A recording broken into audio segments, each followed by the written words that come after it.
Cricket ಪ್ರಿಯರಿಗೆ ಬಹಳ ದಿನಗಳಾದಂತ ನಂತರದಲ್ಲಿ ಇವತ್ತೊಂದು ಹಬ್ಬ. ಕಾರಣ ಏನು ಅಂತಂದ್ರೆ ಭಾರತ ಹಾಗೆ ಪಾಕಿಸ್ತಾನ ನಡುವಿನ ಹೈ ವೋಲ್ಟೇಜ್ ಪಂದ್ಯಕ್ಕೆ ಕ್ಷಣಗಣನೆ ಆರಂಭ ಆಗ್ತಾ ಇದೆ. ಹೌದು, ಪಹಲ್ಗಾಮ್ ಅಟ್ಯಾಕ್ ಆಯ್ತು, 26 ಜನ ಕೊಂದ್ಬಿಟ್ರು, ಅವ್ರ ಜೊತೆಗೆ ಆಟ ಬೇಕಿತ್ತಾ ಬೇಡವಾ ಈ ತರ ಚರ್ಚೆ ಇದ್ದೇ ಇದೆ. ಅದರಲ್ಲೂ ನಮ್ ಜೊತೆಗೆ ಈ ಸೀನಿಯರ್ ತಂಡದಲ್ಲಿರುವಂತ ಕೆಲ ಪ್ಲೇಯರ್ಸ್ ಗಳು ಕೂಡ ಇವತ್ತು ಆಡ್ ಆಗ್ತಾರೆ. ಇನ್ಫ್ಯಾಕ್ಟ್ ಅವ್ರು ಬಾಯ್ಕಾಟ್ ಮಾಡಿದ್ರು ಪಾಕಿಸ್ತಾನ ಜೊತೆ ಆಡುವಂತದನ್ನ ಮೊನ್ನೆ ನಡೆದಂತ ಟೂರ್ನಮೆಂಟ್ ಅಲ್ಲಿ. ಬಟ್ ಇಲ್ಲ, ನಾವ್ ಯಾಕೆ ಬಾಯ್ಕಾಟ್ ಮಾಡ್ಬೇಕು, ಪಕ್ಕದಲ್ಲಿ ಇಟ್ಕೊಂಡೇ ಹೊಡಿತೀವಿ ಅಂತ ಹೇಳ್ಕೊಂಡು ಬಹಳ ಜನ ಇದನ್ನ ಸಮರ್ಥಿಸ್ಕೊಳ್ತಾ ಇದ್ದಾರೆ ಕೂಡ. ಅದೇನೇ ಆಗ್ಲಿ, ಇನ್ನು ಕೆಲವೇ ಹೊತ್ತಲ್ಲಿ ಭಾರತ ಹಾಗೆ ಪಾಕಿಸ್ತಾನ ನಡುವೆ ಪಂದ್ಯ ಶುರುವಾಗುತ್ತೆ. ಈ ಬಾರಿಯ ಪಂದ್ಯ ಬಹಳ ಕುತೂಹಲ ಕೇಳೋದಕ್ಕೆ ಕಾರಣ ಅಂತ ಅಂದ್ರೆ ವಿರಾಟ್ ಕೊಹ್ಲಿ, ರೋಹಿತ್ ಶರ್ಮಾ ಅಂತ ಆಟಗಾರರು ಇಲ್ದಿತಿ ಈ ಬಾರಿ ಟೀಮ್ ಇಂಡಿಯಾ ಕಣಕ್ಕಿಳಿತಾ ಇದೆ. ಬಟ್ ಬಹಳ ಯಂಗ್ ಅಂಡ್ ಎನರ್ಜೆಟಿಕ್ ಪ್ಲೇಯರ್ಸ್ ಇದ್ದಾರೆ, ಅದು ನಂಬರ್ 1. ಪಾಕಿಸ್ತಾನ ತಂಡ ನೋಡಿದಂತ ಸಂದರ್ಭದಲ್ಲಿ ನೀವು ಮೇಲಿಂದ ಕೆಳಗಡೆ 11 ಪ್ಲೇಯರ್ಸ್ ನೋಡಿದ್ರೆ ಒಂದು 3 ಜನ ಪ್ಲೇಯರ್ಸ್ ಬಿಟ್ಟು ಉಳಿದಂತ 8 ಮಂದಿನೂ ಕೂಡ ಹೊಸಬ್ರೆ. ಹಾಗಾಗಿ ಇಂಥ ಪಾಕಿಸ್ತಾನ ತಂಡ ಭಾರತವನ್ನು ಹೇಗೆ ಫೇಸ್ ಮಾಡುತ್ತೆ, ಅಥವಾ ಕೊನೆ ಹಂತದಲ್ಲಿ ಏನಾದ್ರೂ ಗೇಮ್ ಚೇಂಜಿಂಗ್ ಪ್ಲೇ ಮಾಡ್ಬಿಡ್ತಾರ ಅಥವಾ ಗೇಮ್ ಆಡ್ಬಿಡ್ತಾರ ಕೆಲ ಪ್ಲೇಯರ್ಸ್ಗಳು, ಈ ತರದ್ದು ಕೂಡ ಬಹಳ ವಿಶ್ಲೇಷಣೆ ಇದೆ. ಕಂಪ್ಲೀಟ್ ಡೀಟೇಲ್ಸ್ ಅನ್ನ ನಿಮ್ಗೆ ನಾವು ಈ ಪಂದ್ಯದ ವಿಚಾರವಾಗಿ ಕೊಡ್ತಾ ಹೋಗ್ತೀವಿ. ನಮ್ಮ ಜೊತೆಗೆ ಹಲವು ಎಕ್ಸ್ಪರ್ಟ್ಸ್ ಗಳು ಕೂಡ ಈ ವಿಚಾರವಾಗಿ ಮಾತನಾಡೋದಕ್ಕೆ ನಮ್ಮ ಸ್ಟುಡಿಯೋದಲ್ಲಿ ನಮ್ಮ ಜೊತೆಗೆ ಜಾಯ್ನ್ ಆಗ್ತಾ ಇದ್ದಾರೆ. ಪಂದ್ಯಕ್ಕೆ ಸಂಬಂಧಪಟ್ಟ ಹಾಗೆ ಹೇಗೆ ಕುತೂಹಲ ಇದೆ ಅನ್ನುವಂಥದ್ದು ವಿಚಾರ. ಬಟ್ ಸ್ಟ್ಯಾಟಿಸ್ಟಿಕ್ಸ್ ನಾವು ನೋಡ್ತಾ ಹೋದ್ರೆ ಹೌದು, ಭಾರತ ಪಾಕಿಸ್ತಾನಕ್ಕಿಂತ ಬಹಳ ಮುಂದಿದೆ. ಅದರಲ್ಲೂ ಏಷ್ಯಾ ಕಪ್ ನಲ್ಲಿ ಭಾರತ ಇಲ್ಲಿ ಸಾರ್ವಭೌಮ, ಅದರಲ್ಲಿ ಯಾವ ರೀತಿಯಾಗಿಯೂ ಕೂಡ ಡೌಟ್ ಇಲ್ಲ. ಹಾಗಂತ ಪಾಕಿಸ್ತಾನ್ ಜೊತೆಗೆ ಈ ಬಾರಿ ಅಫ್ಘಾನಿಸ್ತಾನ್ ಹಾಗೆ ಶ್ರೀಲಂಕಾ ಇವುಗಳನ್ನ ನಾವು ಕಡೆಗಣನೆ ಮಾಡಕ್ಕಾಗಲ್ಲ. ನಮ್ ಜೊತೆಗೆ ಕ್ರಿಕೆಟ್ ಎಕ್ಸ್ಪರ್ಟ್ಸ್ ಗಳು ಇದ್ದಾರೆ, ಅವ್ರ ಜೊತೆಗೆ ನಾವು ಮಾತಾಡೋಣ. ಅದಕ್ಕಿಂತ ಮುನ್ನ ಈ ಪಂದ್ಯಕ್ಕೆ ಸಂಬಂಧಪಟ್ಟ ಹಾಗಿನ ಕೆಲ ಇಂಟ್ರೆಸ್ಟಿಂಗ್ ವಿಚಾರ ಇದೆ, ಅದೇನು ಅನ್ನೋದನ್ನ ಕ್ವಿಕ್ ಆಗಿ ನಾವು ನೋಡ್ತಾ ಬರೋಣ. ಅದಕ್ಕೆ ಸಂಬಂಧಪಟ್ಟ ಹಾಗೆ ನಾವು ಆಮೇಲೆ ಮಾಹಿತಿಯನ್ನ ಪಡ್ಕೊಳ್ತಾ ಹೋಗೋಣ. ಸೊ ಇನ್ನು ಪ್ಲೇಯಿಂಗ್ 11 ನಲ್ಲಿ ಬಹುಶಃ ಅಂತ ಬದಲಾವಣೆ ಏನೋ ಆಗೋ ರೀತಿಯಾಗಿ ಕಂಡು ಬರ್ತಾ ಇಲ್ಲ. ಬಟ್ ನೀವು ನೀವು ಏನು ಅರುಣ್ ಚಕ್ರವರ್ತಿ ತನಕನೂ ಕೂಡ ನೀವು ನೋಡ್ಬೋದು. ಬಟ್ ಅದಾದ ನಂತರದಲ್ಲಿ ಉಳಿದಂತ 4 ಪ್ಲೇಯರ್ಸ್ ಗಳೇನಿದ್ದಾರೆ ಬಹುಶಃ ಈ ಬಾರಿಯೂ ಕೂಡ ಅವರಿಗೆ ಅವಕಾಶ ಸಿಗಬಹುದಾದಂತ ಚಾನ್ಸಸ್ ತೀರಾ ಕಮ್ಮಿ. ಪ್ಲೇಯಿಂಗ್ 11 ಕಳೆದ ಬಾರಿ ಏನಿತ್ತು, ನಾನು ಆಗ್ತಾನೆ ಹೇಳಿದಾಗೆ ಈ ಬಾರಿನೂ ಕೂಡ ಜಿತೇಶ್ ಶರ್ಮಾಗೆ ಏನಾದ್ರೂ ಅವಕಾಶ ಕೊಡಬೇಕು ಅಂತ ಅಂದ್ರೆ ಸಂಜು ಸ್ಯಾಮ್ಸನ್ ಅವ್ರನ್ನ ಪಕ್ಕ ಕೂರಿಸಬೇಕಾಗುತ್ತೆ. ಅಂತ ಅವಶ್ಯಕತೆ ಇಲ್ಲ ಅಂತ ಕಾಣಿಸುತ್ತೆ. ಅದಾದ ನಂತರ ಏನು ನಾವು ಬೂಮ್ರಾಗೆ ಬದಲಾಗಿ ನಾವು ಹರ್ಷದೀಪ್ ಸಿಂಗ್ ಅವ್ರನ್ನ ಈ ಬಾರಿ ಕಣಕ್ಕಿಳಿಸ್ತಾರ ಅನ್ನುವಂಥದ್ದು ಆ ಕ್ಯಾಲ್ಕುಲೇಷನ್ ಅವರಿಬ್ಬರಲ್ಲೇ ಏನಾದ್ರೂ ಆದ್ರೆ ಹೆಚ್ಚು ಕಡಿಮೆ ಆಗ್ಬೇಕಾಗುತ್ತೆ. ಇನ್ನು ಹರ್ಷಿತ್ ರಾಣಾ ಬಹುಶಃ ಮತ್ತೋರ್ವ ಸೀಮರ್ನ ಅವಶ್ಯಕತೆ ಈ ಹಂತದಲ್ಲಿ ಕಳೆದ ಪಂದ್ಯ ನೋಡಿದಂತ ಸಂದರ್ಭದಲ್ಲಿ ಇದೆಯಾ ಅನ್ನುವಂಥದ್ದು ಪ್ರಶ್ನೆ ಬರುತ್ತೆ. ಇನ್ನು ರಿಂಕು ಸಿಂಗ್, ಹೌದು, ಪ್ಲೇಯಿಂಗ್ 11 ನಲ್ಲಿ ಬಹುಶಃ ಅವರಿಗೆ ಈ ಪಂದ್ಯದಲ್ಲಿ ಸ್ಥಾನ ಪಡೆಯುವಂತ ಅವಕಾಶ ತೀರಾ ಕಷ್ಟನೇ ಇದೆ. ಯಾಕಂತ ಅಂದ್ರೆ ಉಳಿದಂತೆ ಅಲ್ಲಿ ತಿಲಕ್ ವರ್ಮನ್ ನೋಡ್ಬೋದು, ಶಿವಮ್ ದುಬೆ ನೋಡ್ಬೋದು, ಜಸ್ಪ್ರೀತ್ ಬೂಮ್ರಾ. ಸೊ ಇಲ್ಲಿ ಯಾರಲ್ಲೂ ಕೂಡ ಪರ್ಫಾರ್ಮೆನ್ಸ್ ಅಲ್ಲಿ ಏನಂತ ಅಲ್ಗಿಳಿಯುವಂತ ಪರ್ಫಾರ್ಮೆನ್ಸ್ ಕಳೆದ ಬಾರಿ ನಾವು ನೋಡ್ಲಿಲ್ಲ. ಎಸ್ಪೆಷಲಿ ಈಗ ಏನಾದ್ರು ಇಂಟರ್ಚೇಂಜ್ ಆಗ್ಬೇಕು ಅಂತಂದ್ರೆ ಬಹುಶಃ ತಿಲಕ್ ಶರ್ಮಾ ರಿಪ್ಲೇಸ್ ಮಾಡಬೇಕು ಅಂತ ಕಾಣಿಸುತ್ತೆ. ಬಹುಶಃ ಆ ಅವಶ್ಯಕತೆ ಇಲ್ಲಿ ಬರೋದಿಲ್ಲ ಅಂತ ಕಾಣಿಸುತ್ತೆ. ಇನ್ನು ರಿಂಕು ಸಿಂಗ್ ಅವ್ರ ವಿಚಾರವಾಗಿ ಬರೋದಾದ್ರೆ,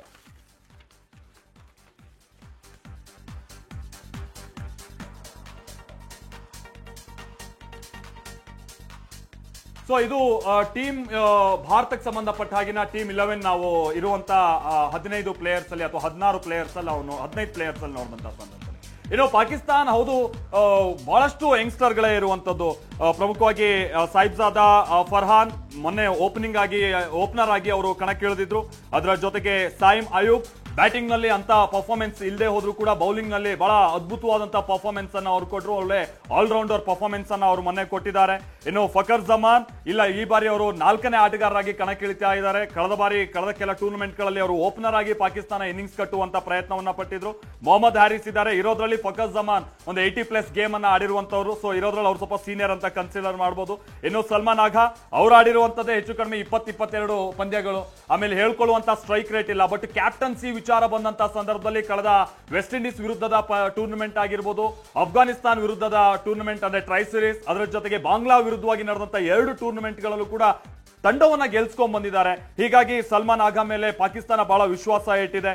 ಇನ್ನು ಅದಾದ ನಂತರದಲ್ಲಿ ಮೊಹಮ್ಮದ್ ನವಾಜ್. ಸೊ ಇನ್ನು ಸ್ಪಿನ್ ಡಿಪಾರ್ಟ್ಮೆಂಟ್ ಈ ಬಾರಿ ಪ್ರತಿ ಸಲ ಏನು ಅಂತಂದ್ರೆ ಪಾಕಿಸ್ತಾನ ಭಾರತ ಪಂದ್ಯ ಅಂತಂದ್ರೆ ಪಾಕಿಸ್ತಾನ ಸೀಮರ್ಸ್ ವರ್ಸಸ್ ಭಾರತದ ಬ್ಯಾಟ್ಸ್ಮನ್ ಅನ್ನುವಂತ ರೀತಿಯಾಗಿತ್ತು. ಬಟ್ ಪಾಕಿಸ್ತಾನ ಈ ಬಾರಿ ಹಲವು ಸ್ಪಿನ್ನರ್ ಗಳ ಮೊರೆ ಹೋಗಿರೋದನ್ನ ನಾವು ನೋಡ್ತಾ ಇದ್ವಿ. ಅದರಲ್ಲಿ ಮೊಹಮ್ಮದ್ ನವಾಜ್ ಕಳೆದ ಬಾರಿ ಉತ್ತಮವಾದಂತಹ ಪರ್ಫಾರ್ಮೆನ್ಸ್ ಎಕಾನಮಿಯಲ್ಲಿ ಮಾಡಿದ್ದಾರೆ. ಅದಾದ ನಂತರದಲ್ಲಿ ಅಬ್ರಾರ್ ಅಹಮದ್ ಇದ್ದಾರೆ. ಅದರ ಜೊತೆಗೇನೆ ಏನು ಮುಖೀನಾ ಅವರು ಕೂಡ ಕಳೆದ ಬಾರಿ ಒಳ್ಳೆ ಗೇಮ್ ಚೇಂಜಿಂಗ್ ಪರ್ಫಾರ್ಮೆನ್ಸ್ 7 ರನ್ಗಳನ್ನ ಕೊಟ್ಟು 2 ವಿಕೆಟ್ ಅನ್ನ ತೆಗೆದಿದ್ದಾರೆ. ಇನ್ನು ಶೈನ್ ಶಾ ಅಫ್ರಿದಿ ಜೊತೆಗೆ ಫಹೀಮ್ ಅಶ್ರಫ್ ಇಬ್ರು ಪಾಕಿಸ್ತಾನ ತಂಡದಲ್ಲಿರುವಂತಹ ಸೀಮರ್ಸ್, ಅವರಿಬ್ಬರೇ ಈ ಬಾರಿ ಹೇಗೆ ಲೀಡ್ ಮಾಡ್ತಾರೆ ಅನ್ನೋದನ್ನ ನೋಡ್ಬೇಕಿದೆ. ಬೆಂಚ್ ಅಲ್ಲಿ ಇದ್ದಾರೆ. ಸೊ ಈ ಬಾರಿ ಏನಾದ್ರು ಚೇಂಜಸ್ ಇದೆಯಾ ಅನ್ನುವಂಥದ್ದನ್ನ ನಾವು ಕೊನೆ ಹಂತದಲ್ಲಿ ನೋಡ್ಬೇಕಿದೆ. ಟೀಮ್ ಅನೌನ್ಸ್ಮೆಂಟ್ ಇನ್ನೇನು ಕೆಲವೇ ಹೊತ್ತಲ್ಲಿ ಆಗ್ಬೋದು. ಹಾಗೆ ನಾನು ಮೊದಲೇ ಹೇಳಿದಾಗೆ ನಾವು ಇಲ್ಲಿ ಏನೇ ಮಾತನಾಡಿದ್ರು ಕೂಡ ನಾವು ಪಂದ್ಯಗಳನ್ನ ನೋಡಿ ಕೆಲವೊಂದು ವಿಶ್ಲೇಷಣೆ ಮಾಡಬಹುದು ಅಷ್ಟೇ. ಬಟ್ ಕ್ರಿಕೆಟಿಂಗ್ ಎಕ್ಸ್ಪರ್ಟ್ಸ್ ಇದ್ದಂತ ಸಂದರ್ಭದಲ್ಲಿ ಅದಕ್ಕೆ ಇನ್ನೊಂದು ಸ್ವಲ್ಪ ಮಜಾ ಬರುತ್ತೆ. ಹೌದು, ನಮ್ ಜೊತೆಗೆ ಕ್ರಿಕೆಟ್ ತಜ್ಞರಾಗಿರುವಂತಹ ಜೋಸೆಫ್ ಹೂವಾರ್ ಇದ್ದಾರೆ. ಅದರ ಜೊತೆಗೆ ಭಾರತ ತಂಡದ ಮಾಜಿ ಕ್ರಿಕೆಟಿಗ ಕೂಡ ಆಗಿರುವಂತಹ ಗೌರವ್ ಧಿಮಾನ್ ಅವರು ಕೂಡ ನಮ್ಮ ಸ್ಟುಡಿಯೋದಲ್ಲಿ ಜಾಯ್ನ್ ಆಗಿದ್ದಾರೆ. ಆಮೇಲೆ ವಿಶ್ವಾಸ್ ಶೆಟ್ಟಿ ಅವರು ಕ್ರಿಕೆಟ್ ಎಕ್ಸ್ಪರ್ಟ್, ಅವ್ರ ನಂತರದಲ್ಲಿ ನಮ್ಮ ಜೊತೆಗೆ ಜಾಯ್ನ್ ಆಗ್ತಾರೆ. ಹಾಗೆ ಕರ್ನಾಟಕ ತಂಡದ ಮಾಜಿ ಕ್ರಿಕೆಟಿಗ ಅನಿರುದ್ಧ್ ಜೋಶಿ ಅವರು ಕೂಡ ನಮ್ಮ ಜೊತೆಗೆ ಜಾಯ್ನ್ ಆಗಿದ್ದಾರೆ. ನಟಿ ರಶ್ಮಿತಾ ಗೌಡ ಅವರು ಕೂಡ ನಮ್ಮ ಜೊತೆಗೆ ನಮ್ಮ ಸ್ಟುಡಿಯೋದಲ್ಲಿ ಜಾಯ್ನ್ ಆಗಿದ್ದಾರೆ. ನಿಮ್ಮೆಲ್ಲರಿಗೂ ಕೂಡ ನಮ್ಮ ಕಾರ್ಯಕ್ರಮಕ್ಕೆ ಸ್ವಾಗತ.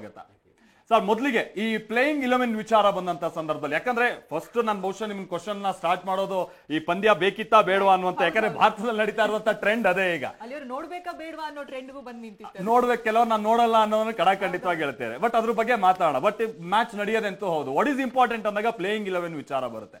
ಸೊ ಕಳೆದ ಪಂದ್ಯದಲ್ಲಿ ನಾವು ನೋಡಿದಂತ ಸಂದರ್ಭದಲ್ಲಿ ಭಾರತದ ಪ್ಲೇಯಿಂಗ್ 11 ನಲ್ಲಿ ಏನಾದ್ರು ಬದಲಾವಣೆ ಆಗುವಂತ ಚಾನ್ಸಸ್ ಇದೆಯಾ ಪಾಕಿಸ್ತಾನದ ವಿಚಾರವಾಗಿನೂ ಕೂಡ?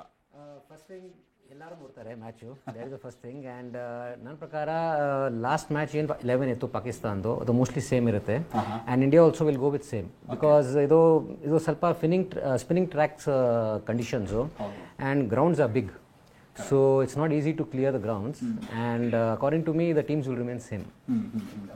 ಇನ್ನು ಹರ್ಷಿತ್ ಅವರೇ, ನೀವು ಹೇಗೆ, ರಶ್ಮಿತ್ ಅವರೇ ಹೇಗೆ ಕ್ರಿಕೆಟ್ ಅನ್ನುವಂಥದ್ದು ಬಂದಾಗ, ಹೌದು ಹುಡುಗಿಯರಲ್ಲಿ ಬಹಳ ನಾವು ಒಂದು ಸ್ಟ್ಯಾಟಿಸ್ಟಿಕ್ಸ್ ಪ್ರಕಾರವಾಗಿ ಅವರು ಫಾಲೋ ಮಾಡಲ್ಲ ಬಹಳ ಸಂದರ್ಭದಲ್ಲಿ, ಬಟ್ ಕ್ರಿಕೆಟ್ ಅನ್ನುವಂಥದ್ದು ಕ್ರೇಜ್ ಅಂತೂ ಬಹಳ ಜೋರಾಗಿರುತ್ತೆ. ನೀವೇಗೆ ಎದುರು ನೋಡ್ತಾ ಇದ್ದೀರಾ?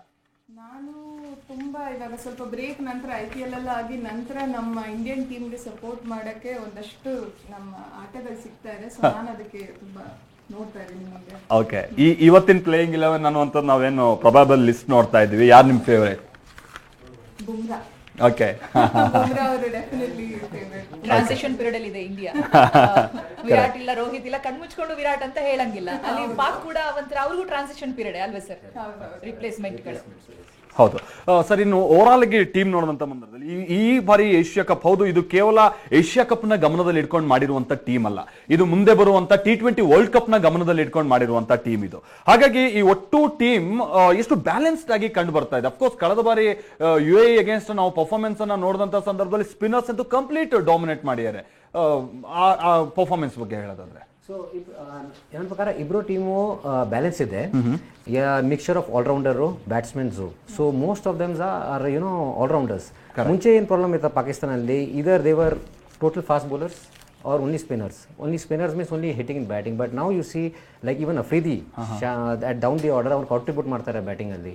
ಅವ್ರ ಹತ್ರ ಇವಾಗ I mean as I told, ಅವ್ರ ಹತ್ರ ಜಸ್ಟ್ ಟ್ಯಾಲೆಂಟ್ ಇದೆ ಪಾಕಿಸ್ತಾನಲ್ಲಿ, ಬಟ್ ಇಂಡಿಯಾಗೆ ಎಕ್ಸ್ಪೀರಿಯನ್ಸ್ ಇದೆ. Experience because of IPL.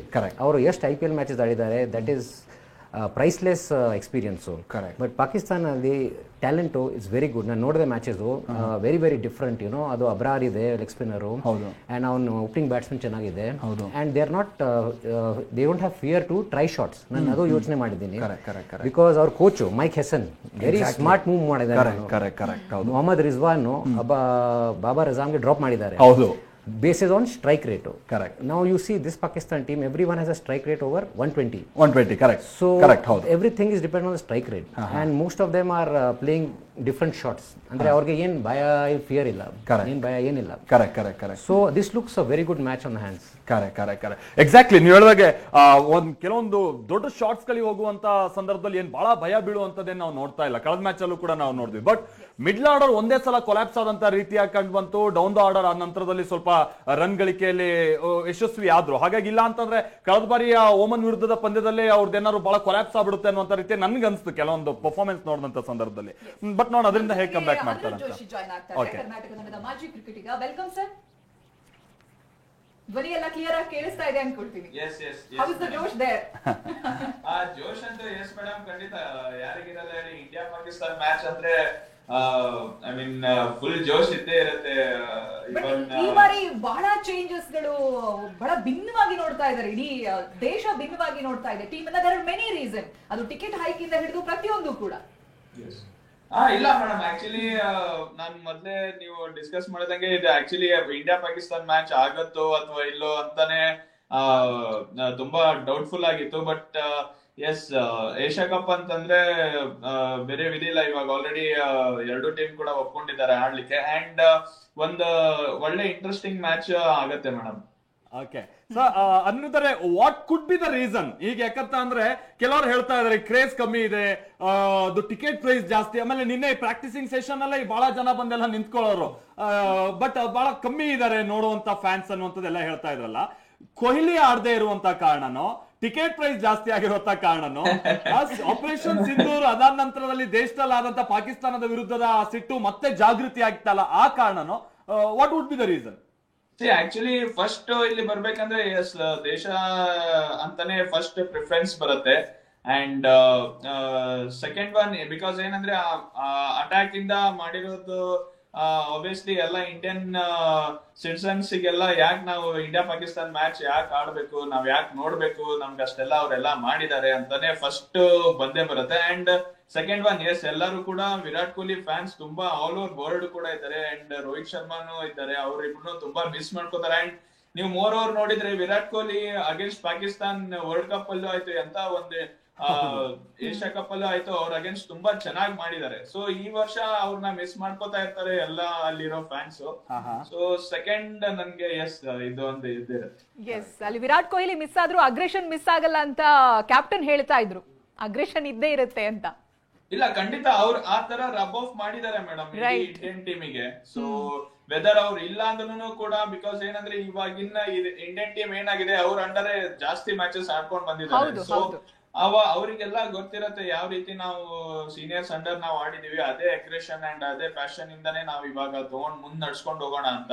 So yes aggression against Pakistan ಅಂತಂದ್ರೆ ಇನ್ನ ಜಾಸ್ತಿ ಅಗ್ರೆಷನ್ ಇದ್ದೇ ಇರುತ್ತೆ madam. Very true, very true. Okay, ಮಾತಾಡ್ತೀನಿ ಸರ್ ನಿಮ್ ಜೊತೆಗೆ. ನಮ್ ಜೊತೆಗೆ ಜೋಸೆಫ್ ಹೂವಾರ್ ಅವರು ಕೂಡ ಈಗ ಜಾಯ್ನ್ ಆಗಿದ್ದಾರೆ. ಸರ್ ಫಸ್ಟ್ ಕ್ವಶನ್ ನಿಮ್ಮಿಂದ ನಾನು ಶುರು ಮಾಡ್ತೀನಿ. ಮ್ಯಾಚ್ ನಡೆಯೋ ಅವಶ್ಯಕತೆ ಇತ್ತಾ ಇಲ್ವಾ ಅನ್ನುವಂಥದ್ದು ಬಹಳ ಚರ್ಚೆ ಆಗ್ತಿದ್ವಲ್ಲ, ಕ್ವಿಕ್ ಆಗಿ ಒಂದು ವರ್ಡ್ ಅಲ್ಲಿ ಹೇಳ್ಬಿಡಿ ಸರ್. ಯಾಕಂದ್ರೆ ನಿಜ ಹೇಳ್ಬೇಕಂದ್ರೆ ನಾನೊಬ್ಬ ಕ್ರಿಕೆಟರು, ಕ್ರಿಕೆಟ್ ರೈಟರು, ಟೀಮ್ ಜೊತೆ ಟ್ರಾವೆಲ್ ಮಾಡಿದ್ದೀನಿ.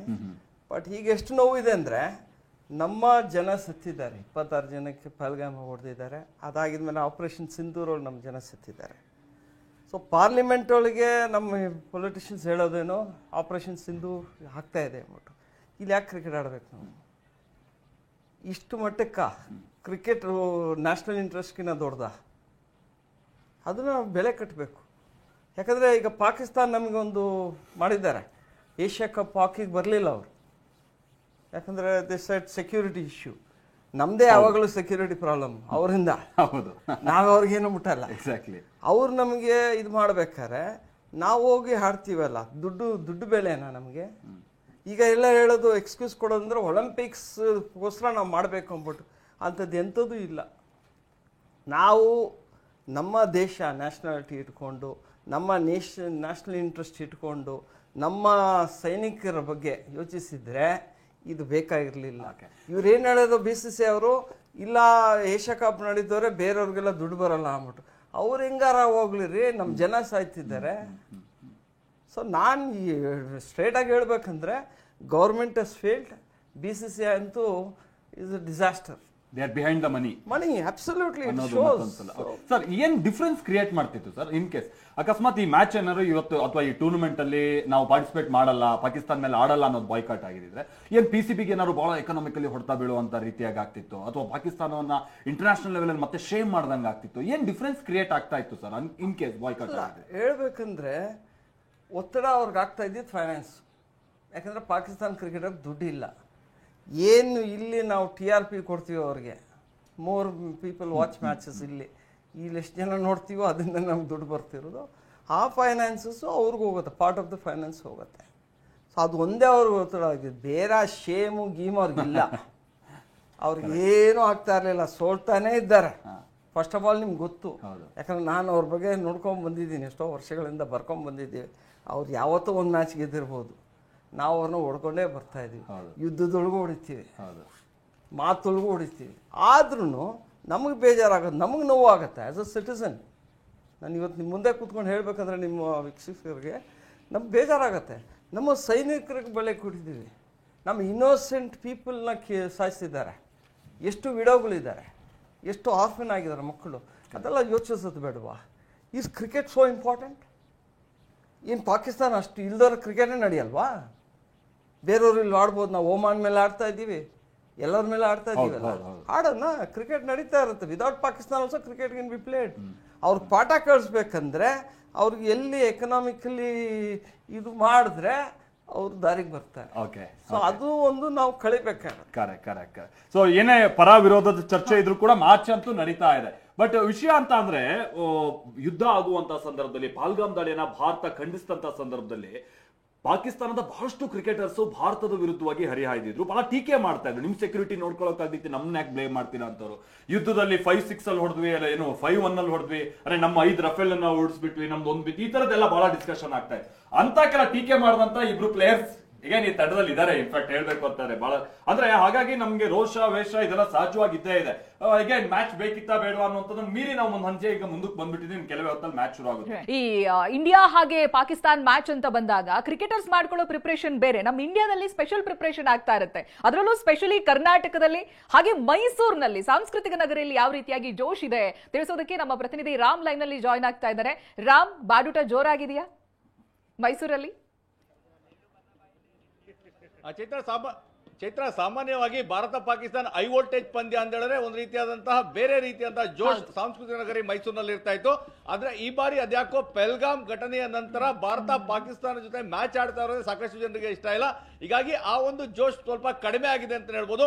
ಯಾಕಂದ್ರೆ ಪ್ರತಿ ಹೋಟೆಲ್ಗಳಲ್ಲಿ ದೊಡ್ಡ ಪರದೆಯಲ್ಲಿ ಈ ಒಂದು ಮ್ಯಾಚ್ ಅನ್ನ ತೋರಿಸುವಂತ ಕೆಲಸವನ್ನ ಮಾಡಲಾಗ್ತಾ ಇತ್ತು. ಆದ್ರೆ ನಾವು ಸಾಕಷ್ಟು ಕಡೆ ಇದನ್ನ ನೋಡಿದಾಗ ಅವ್ರು ಯಾರು ಸಹ ನಾವು ಮ್ಯಾಚ್ ನೋಡೋದಕ್ಕೆ ಯಾರು ಉತ್ಸಾಹ ತೋರಿಸ್ತಾ ಇಲ್ಲ ಅನ್ನೋ ಒಂದು ಅಭಿಪ್ರಾಯವನ್ನು ವ್ಯಕ್ತಪಡಿಸಿದ್ರು. ಆದ್ರೂ ಸಹ ಎಲ್ಲೋ ಒಂದು ಕಡೆ ಭಾರತ ಪಾಕಿಸ್ತಾನ ಮ್ಯಾಚ್ ಅಂದ್ರೆ ಒಂದು ರೀತಿಯಾದಂತಹ ವಿಶೇಷವಾದ ಜೋಶ್ ಇದ್ದೇ ಇರ್ತದೆ. ಅದೇ ರೀತಿಯಾದಂತಹ ಜೋಶ್ ಅನ್ನ ನೀವು ಮಕ್ಕಳಲ್ಲಿ ಮತ್ತೆ ಮಹಿಳೆಯರಲ್ಲಿ ಮತ್ತೆ ಯುವಕರಲ್ಲಿ ನೋಡ್ತಾ ಇರಬಹುದು. ತ್ರಿವರ್ಣ ಧ್ವಜವನ್ನ ಹಿಡ್ಕೊಂಡು ಪ್ರಪಂಚದ ಯಾವುದೇ ಮೂಲೆಯಲ್ಲಿ ಭಾರತ ಪಾಕಿಸ್ತಾನ ಮ್ಯಾಚ್ ನಡೆದರೂ ಸಹ ಭಾರತ ಗೆದ್ದೇ ಗೆಲ್ಲಬೇಕು ಮತ್ತೆ ಗೆದ್ದೇ ಗೆಲ್ಲುತ್ತೆ. ಇದುವರೆಗೂ ನಡೆದಂತಹ ಎಲ್ಲ ಪ್ರಮುಖ ಟೂರ್ನಿಗಳಲ್ಲಿ ಭಾರತ ಪಾಕಿಸ್ತಾನವನ್ನ ಬಗ್ಗು ಬಡಿದಿದೆ. ಇದೀಗ ಪಹಲ್ಗಾಮ್ ಘಟನೆಯ ನಂತರ ಸಾಕಷ್ಟು ಮತ್ತಷ್ಟು ಒಂದು ರೀತಿಯಾದಂತಹ ಆ ಒಂದು ಪಾಕಿಸ್ತಾನವನ್ನ ಸೋಲಿಸಲೇಬೇಕು ಅನ್ನೋ ಜೋಶ್ ಇರೋದ್ರಿಂದಾಗಿ ಈ ಬಾರಿಯೂ ಸಹ ಭಾರತ ಗೆದ್ದೇ ಗೆಲ್ತದೆ ಅನ್ನೋ ಒಂದು ಜೋಶ್ ನಲ್ಲಿ ಎಲ್ಲರೂ ಸಹ ಇದ್ದಾರೆ. ತ್ರಿವರ್ಣ ಧ್ವಜವನ್ನ ಇಟ್ಕೊಂಡಿದ್ದಾರೆ. ಅಭಿಮಾನಿಗಳನ್ನ ಮಾತಾಡ್ಸೋಣ. ಮೇಡಮ್, ಭಾರತ ಪಾಕಿಸ್ತಾನ ಯಾವಾಗಲೂ ಹೈ ವೋಲ್ಟೇಜ್, ಆದ್ರೆ ಪಹಲ್ಗಾಮ್ ಘಟನೆಯ ನಂತರ ಭಾರತ ಪಾಕಿಸ್ತಾನವನ್ನ ಎದುರಿಸ್ತಾ ಇದೆ. ಸರ್, ಭಾರತ ಪಾಕಿಸ್ತಾನ ಈಗ ಪಹಲ್ಗಾಮ್ ಘಟನೆ ದುರಂತ ನಡೆದಿದ್ರಿಂದ ನಮಗೆ ಪಾಕಿಸ್ತಾನ ಜೊತೆ ಆಡೋಕ್ಕೆ ಇಷ್ಟನೇ ಇರಲಿಲ್ಲ. ಆದರೂ ಆಡ್ತಿದ್ದಾರೆ. ಅದಕ್ಕೋಸ್ಕರ ಆಡಲಿ, ವಿನ್ ಆಗ ಭಾರತನೇ ಸರ್. ನಾವು ಹೇಳೋದಿಷ್ಟ ನಮ್ಮ ಭಾರತನೇ ಯಾವತ್ತಿದ್ರೂ ಆಗತ್ತೆ ಅನ್ನೋ ಒಂದು ನಂಬಿಕೆನೂ ಇದೆ. ನಾವು ಒಂದು ಆಸೆನೂ ಇಟ್ಕೊಂಡಿದ್ದೀವಿ. ಹೌದು, ಈ ಸದಿನೂ ಕೂಡ ನಮ್ಮ ಭಾರತನೇ ಕಪ್ ಗೆದ್ಕೊಂಡ್ಬರ್ಲಿ ಅನ್ನೋದೇ ನಮ್ಮ ಆಸೆ. ಅದು ಪಹಲ್ಗಾಮ್ ಘಟನೆ ನಂತರ. ಸೊ ಇದು ನಮ್ಮೆಲ್ಲರ ಭಾರತೀಯರ ಆಸೆ. So all the best India. ಈ ಸದಿನೂ ಕೂಡ ಕಪ್ ನಮ್ದೇ. ಜೋಶ್ ಏನೋ ಇದೆ, ಬಟ್ ಭಾರತ ಪಾಕಿಸ್ತಾನದ ವಿರುದ್ಧ ಹೋಗ್ತಿರೋದು ನಮ್ಗೆ ಸ್ವಲ್ಪ ಬೇಜಾರಿದೆ. ಯಾಕಂದ್ರೆ ನಮಗೆ ಪಾಕಿಸ್ತಾನ ಮಾಡಿರೋದು ಅಷ್ಟಿಷ್ಟಲ್ಲ, ಅದಕ್ಕೋಸ್ಕರ. ಆದ್ರೆ ಏನಾದ್ರೂ ಆಗ್ಲಿ ನಮ್ಮ ಇಂಡಿಯಾ ಹೋಗ್ತಿರೋದ್ರಿಂದ ಇಂಡಿಯಾಗೆ ನಮ್ಗೆ ಯಾವತ್ತೂ ಸಪೋರ್ಟ್ ಇದ್ದೇ ಇರುತ್ತೆ. ಜೈ ಭಾರತ. ಹೇಳಿ ಸರ್, ಹೇಗಿದೆ ಸರ್? ರೀಸೆಂಟಾಗಿ ಈಗ ಮ್ಯಾಚ್ ಆಗ್ತಿರೋದು ನಮಗೂ ತುಂಬ ಬೇಜಾರಾಗ್ತಿದೆ. ಆದರೂ ಕೂಡ ಪಹಲ್ಗಾಮ್ ಇನ್ಸಿಡೆಂಟಿಂದ ನಮಗೆ ತುಂಬ ಬೇಜಾರಾಗಿದೆ. ಆದರೂ ಸ್ಟೇಡಿಯಮಲ್ಲೆಲ್ಲ ನಾವು ದುಬೈಯಲ್ಲಿ ಯಾರು ಪ್ರೇಕ್ಷಕರೇ ಇಲ್ಲ ಅಲ್ಲಿ. ಆದರೂ ಕೂಡ ನಾವು still will support for India only. Sir, India ಗೆಲ್ಲಬೇಕು. ಚೈತ್ರ, ಇದು ಸಾಂಸ್ಕೃತಿಕ ನಗರಿ ಮೈಸೂರಿನ ಅಭಿಮಾನಿಗಳ ಒಂದು ಮಾತು. ಅಂದ್ರೆ ಪಹಲ್ಗಾಮ್ ಘಟನೆ ನಂತರ ಪಾಕಿಸ್ತಾನ ಜೊತೆ ಮ್ಯಾಚೇ ಆಡೋದು ಬೇಡ, ಆದ್ರೂ ಸಹ ಮ್ಯಾಚ್ ಆಡ್ತಾ ಇದ್ದಾರೆ. ಭಾರತ ಗೆಲ್ಲಿ ಅನ್ನೋ ಒಂದು ಆರೈಕೆಯನ್ನ ಎಲ್ಲರೂ ಸಹ ಮಾಡ್ತಾ ಇದ್ದಾರೆ. Chaitra, right Ram, thank you. ಅಂತ ಹೇಳಿದ್ರೆ ಒಮ್ಮೆ ಕಣಕ್ಕಿಳಿದ ಮೇಲೆ ನಮ್ಮ ಸಪೋರ್ಟ್ ಇದ್ದೇ ಇರುತ್ತೆ ನಿಮ್ಗೆ ಅನ್ನೋ ರೀತಿಯಾಗಿ ಮಾತನಾಡ್ತಾ ಇದ್ದಾರೆ. ಏನಾಗಿತ್ತು ಹಾಗಾದ್ರೆ ಪಹಲ್ಗಾಮ್ನ ದಾಳಿ ಅದಾದ ಆಮೇಲೆ ಇನ್ನೊಂದು ವಿಚಾರ ಅಂತ ಅಂದ್ರೆ, ಹೌದು, ಭಾರತ ಪಾಕಿಸ್ತಾನವನ್ನ ಸುಮಾರು 13 T20 ಪಂದ್ಯಗಳಲ್ಲಿ ಎದುರು ಬದಲಾಗಿದೆ. 10 ಪಂದ್ಯಗಳಲ್ಲಿ ಭಾರತ ಗೆದ್ದಿದೆ. ಅಂದ್ರೆ 10 ಪಂದ್ಯದಲ್ಲಿ ಸೋತಂತಹ ಪಾಕಿಸ್ತಾನದ ಬಹುತೇಕ ಮುಖಗಳು ಈಗಿಲ್ಲ ಆ ಟೀಮ್ನಲ್ಲಿ. ಹಾಗಾಗಿ ಒಂದು ಹೊಸ ಜೋಶ್ನಲ್ಲಿ ಏನಾದರೂ ಬಲಿಷ್ಠ ಟೀಮ್ ಇಂಡಿಯಾಕ್ಕೆ ಶಾಕ್ ಕೊಡುವಷ್ಟರ ಮಟ್ಟಿಗಿನ ಆ ತಂಡ ಅಷ್ಟೊಂದು ಬಲಿಷ್ಠವಾಗಿದೆಯಾ? ಅದು 1 by 1 ಪ್ಲೇಯರ್ ನಾವು ನೋಡ್ತಾ ಹೋಗೋಣ ಅವ್ರ ಪರ್ಫಾರ್ಮೆನ್ಸ್ ವಿಚಾರವಾಗಿ. ಅದರ ಜೊತೆಗೆ ಯಾವತ್ತೇನಾಗಿತ್ತು ಪಹಲ್ಗಾಮ್ ಅಟ್ಯಾಕ್, ಅದಾದ ನಂತರಲ್ಲೇ ಮೋದಿ ಅವ್ರು ಹೇಳಿದ್ದೇನು ಅಂದ್ರೆ ರಕ್ತ ನೀರು ಒಟ್ಟಿಗೆ ಹರಿಯಲ್ಲ, ಆಮೇಲೆ ರಕ್ತ ಟ್ರೇಡ್ ಒಟ್ಟಿಗೆ ಆಗಲ್ಲ, ಇಷ್ಟೆಲ್ಲ ಹೇಳಿದ ನಂತರದಲ್ಲಿ ಅಂತ ಅವಶ್ಯಕತೆ ಐತೆ. ಕೆಲ ಸಹಜವಾಗಿ ಕೆಲವರು ಇಡುವಂತ ಪ್ರಶ್ನೆ, ಅವತ್ತೇನಾಗಿತ್ತು ಆ ಘಟನೆಯನ್ನ ಕೂಡ ನಾವು ಮತ್ತೊಮ್ಮೆ ನೆನಪಿಸ್ಕೊಳ್ಳೋಣ. ಜೊತೆಗೆ ಈ ವಿಚಾರವಾಗಿ ಯಾವ ರೀತಿಯಾಗಿ ರಾಜಕೀಯ ಈ ಹಂತದಲ್ಲೂ ಕೂಡ ನಡೀತಾ ಇದೆ. ಅದನ್ನು ಕೂಡ ನಾವು ನಿಮ್ಮ ಮುಂದೆ ಇಡ್ತೀವಿ. ಇನ್ನು ಮೊನ್ನೆ ಇದಕ್ಕೊಂದು ಲಿಂಕ್ ನಾವು ಕೊಡಬೇಕು ಅಂತಂದ್ರೆ ಇನ್ನು ಚಾಂಪಿಯನ್ಸ್ ಟೀಮ್ಗಳು ಆಡ್ತಾ ಇರುವಂತ ಸಂದರ್ಭ, ಇಂಡಿಯಾ ಚಾಂಪಿಯನ್ಸ್ ಅಂತಂದ್ರೆ ಶಿಖರ್ ಧವನ್ ಅವರ ಕ್ಯಾಪ್ಟನ್ಸಿಲಿ ಇರುವಂತ ತಂಡ. ಬಹುಶಃ ನೀವು ಕೂಡ ಇದನ್ನ ಹತ್ರದಿಂದ ನೋಡಿದೀರಾ. ಒಂದು ಡಿಸಿಷನ್ಗೆ ಬಂತು ಕೊನೆ ಹಂತದಲ್ಲಿ, ಲೀಗ್ನಲ್ಲಿ ನಾವು ಆಡಲ್ಲ ಪಾಕಿಸ್ತಾನ್ ಮೇಲೆ ಅಂತ ಹೇಳ್ಕೊಂಬಿಟ್ಟು ಅವ್ರು ವಾಪಸ್ ಬಂದ್ರು ಇಂಡಿಯಾಗೆ. ಬಟ್ ಅಂತ ಒಂದು ಬೋಲ್ಡ್ ಡಿಸಿಷನ್ ನೀವು ತಗೊಳ್ಳಿ ಅಂತ ಹೇಳ್ಕೊಂಬಿಟ್ಟು ಹೇಳ್ತಾರೆ. But players cannot take such decisions. ಹೌದು, ಅದು BCCI ನಿರ್ಧಾರ ಮಾಡಬೇಕಾಗುತ್ತೆ.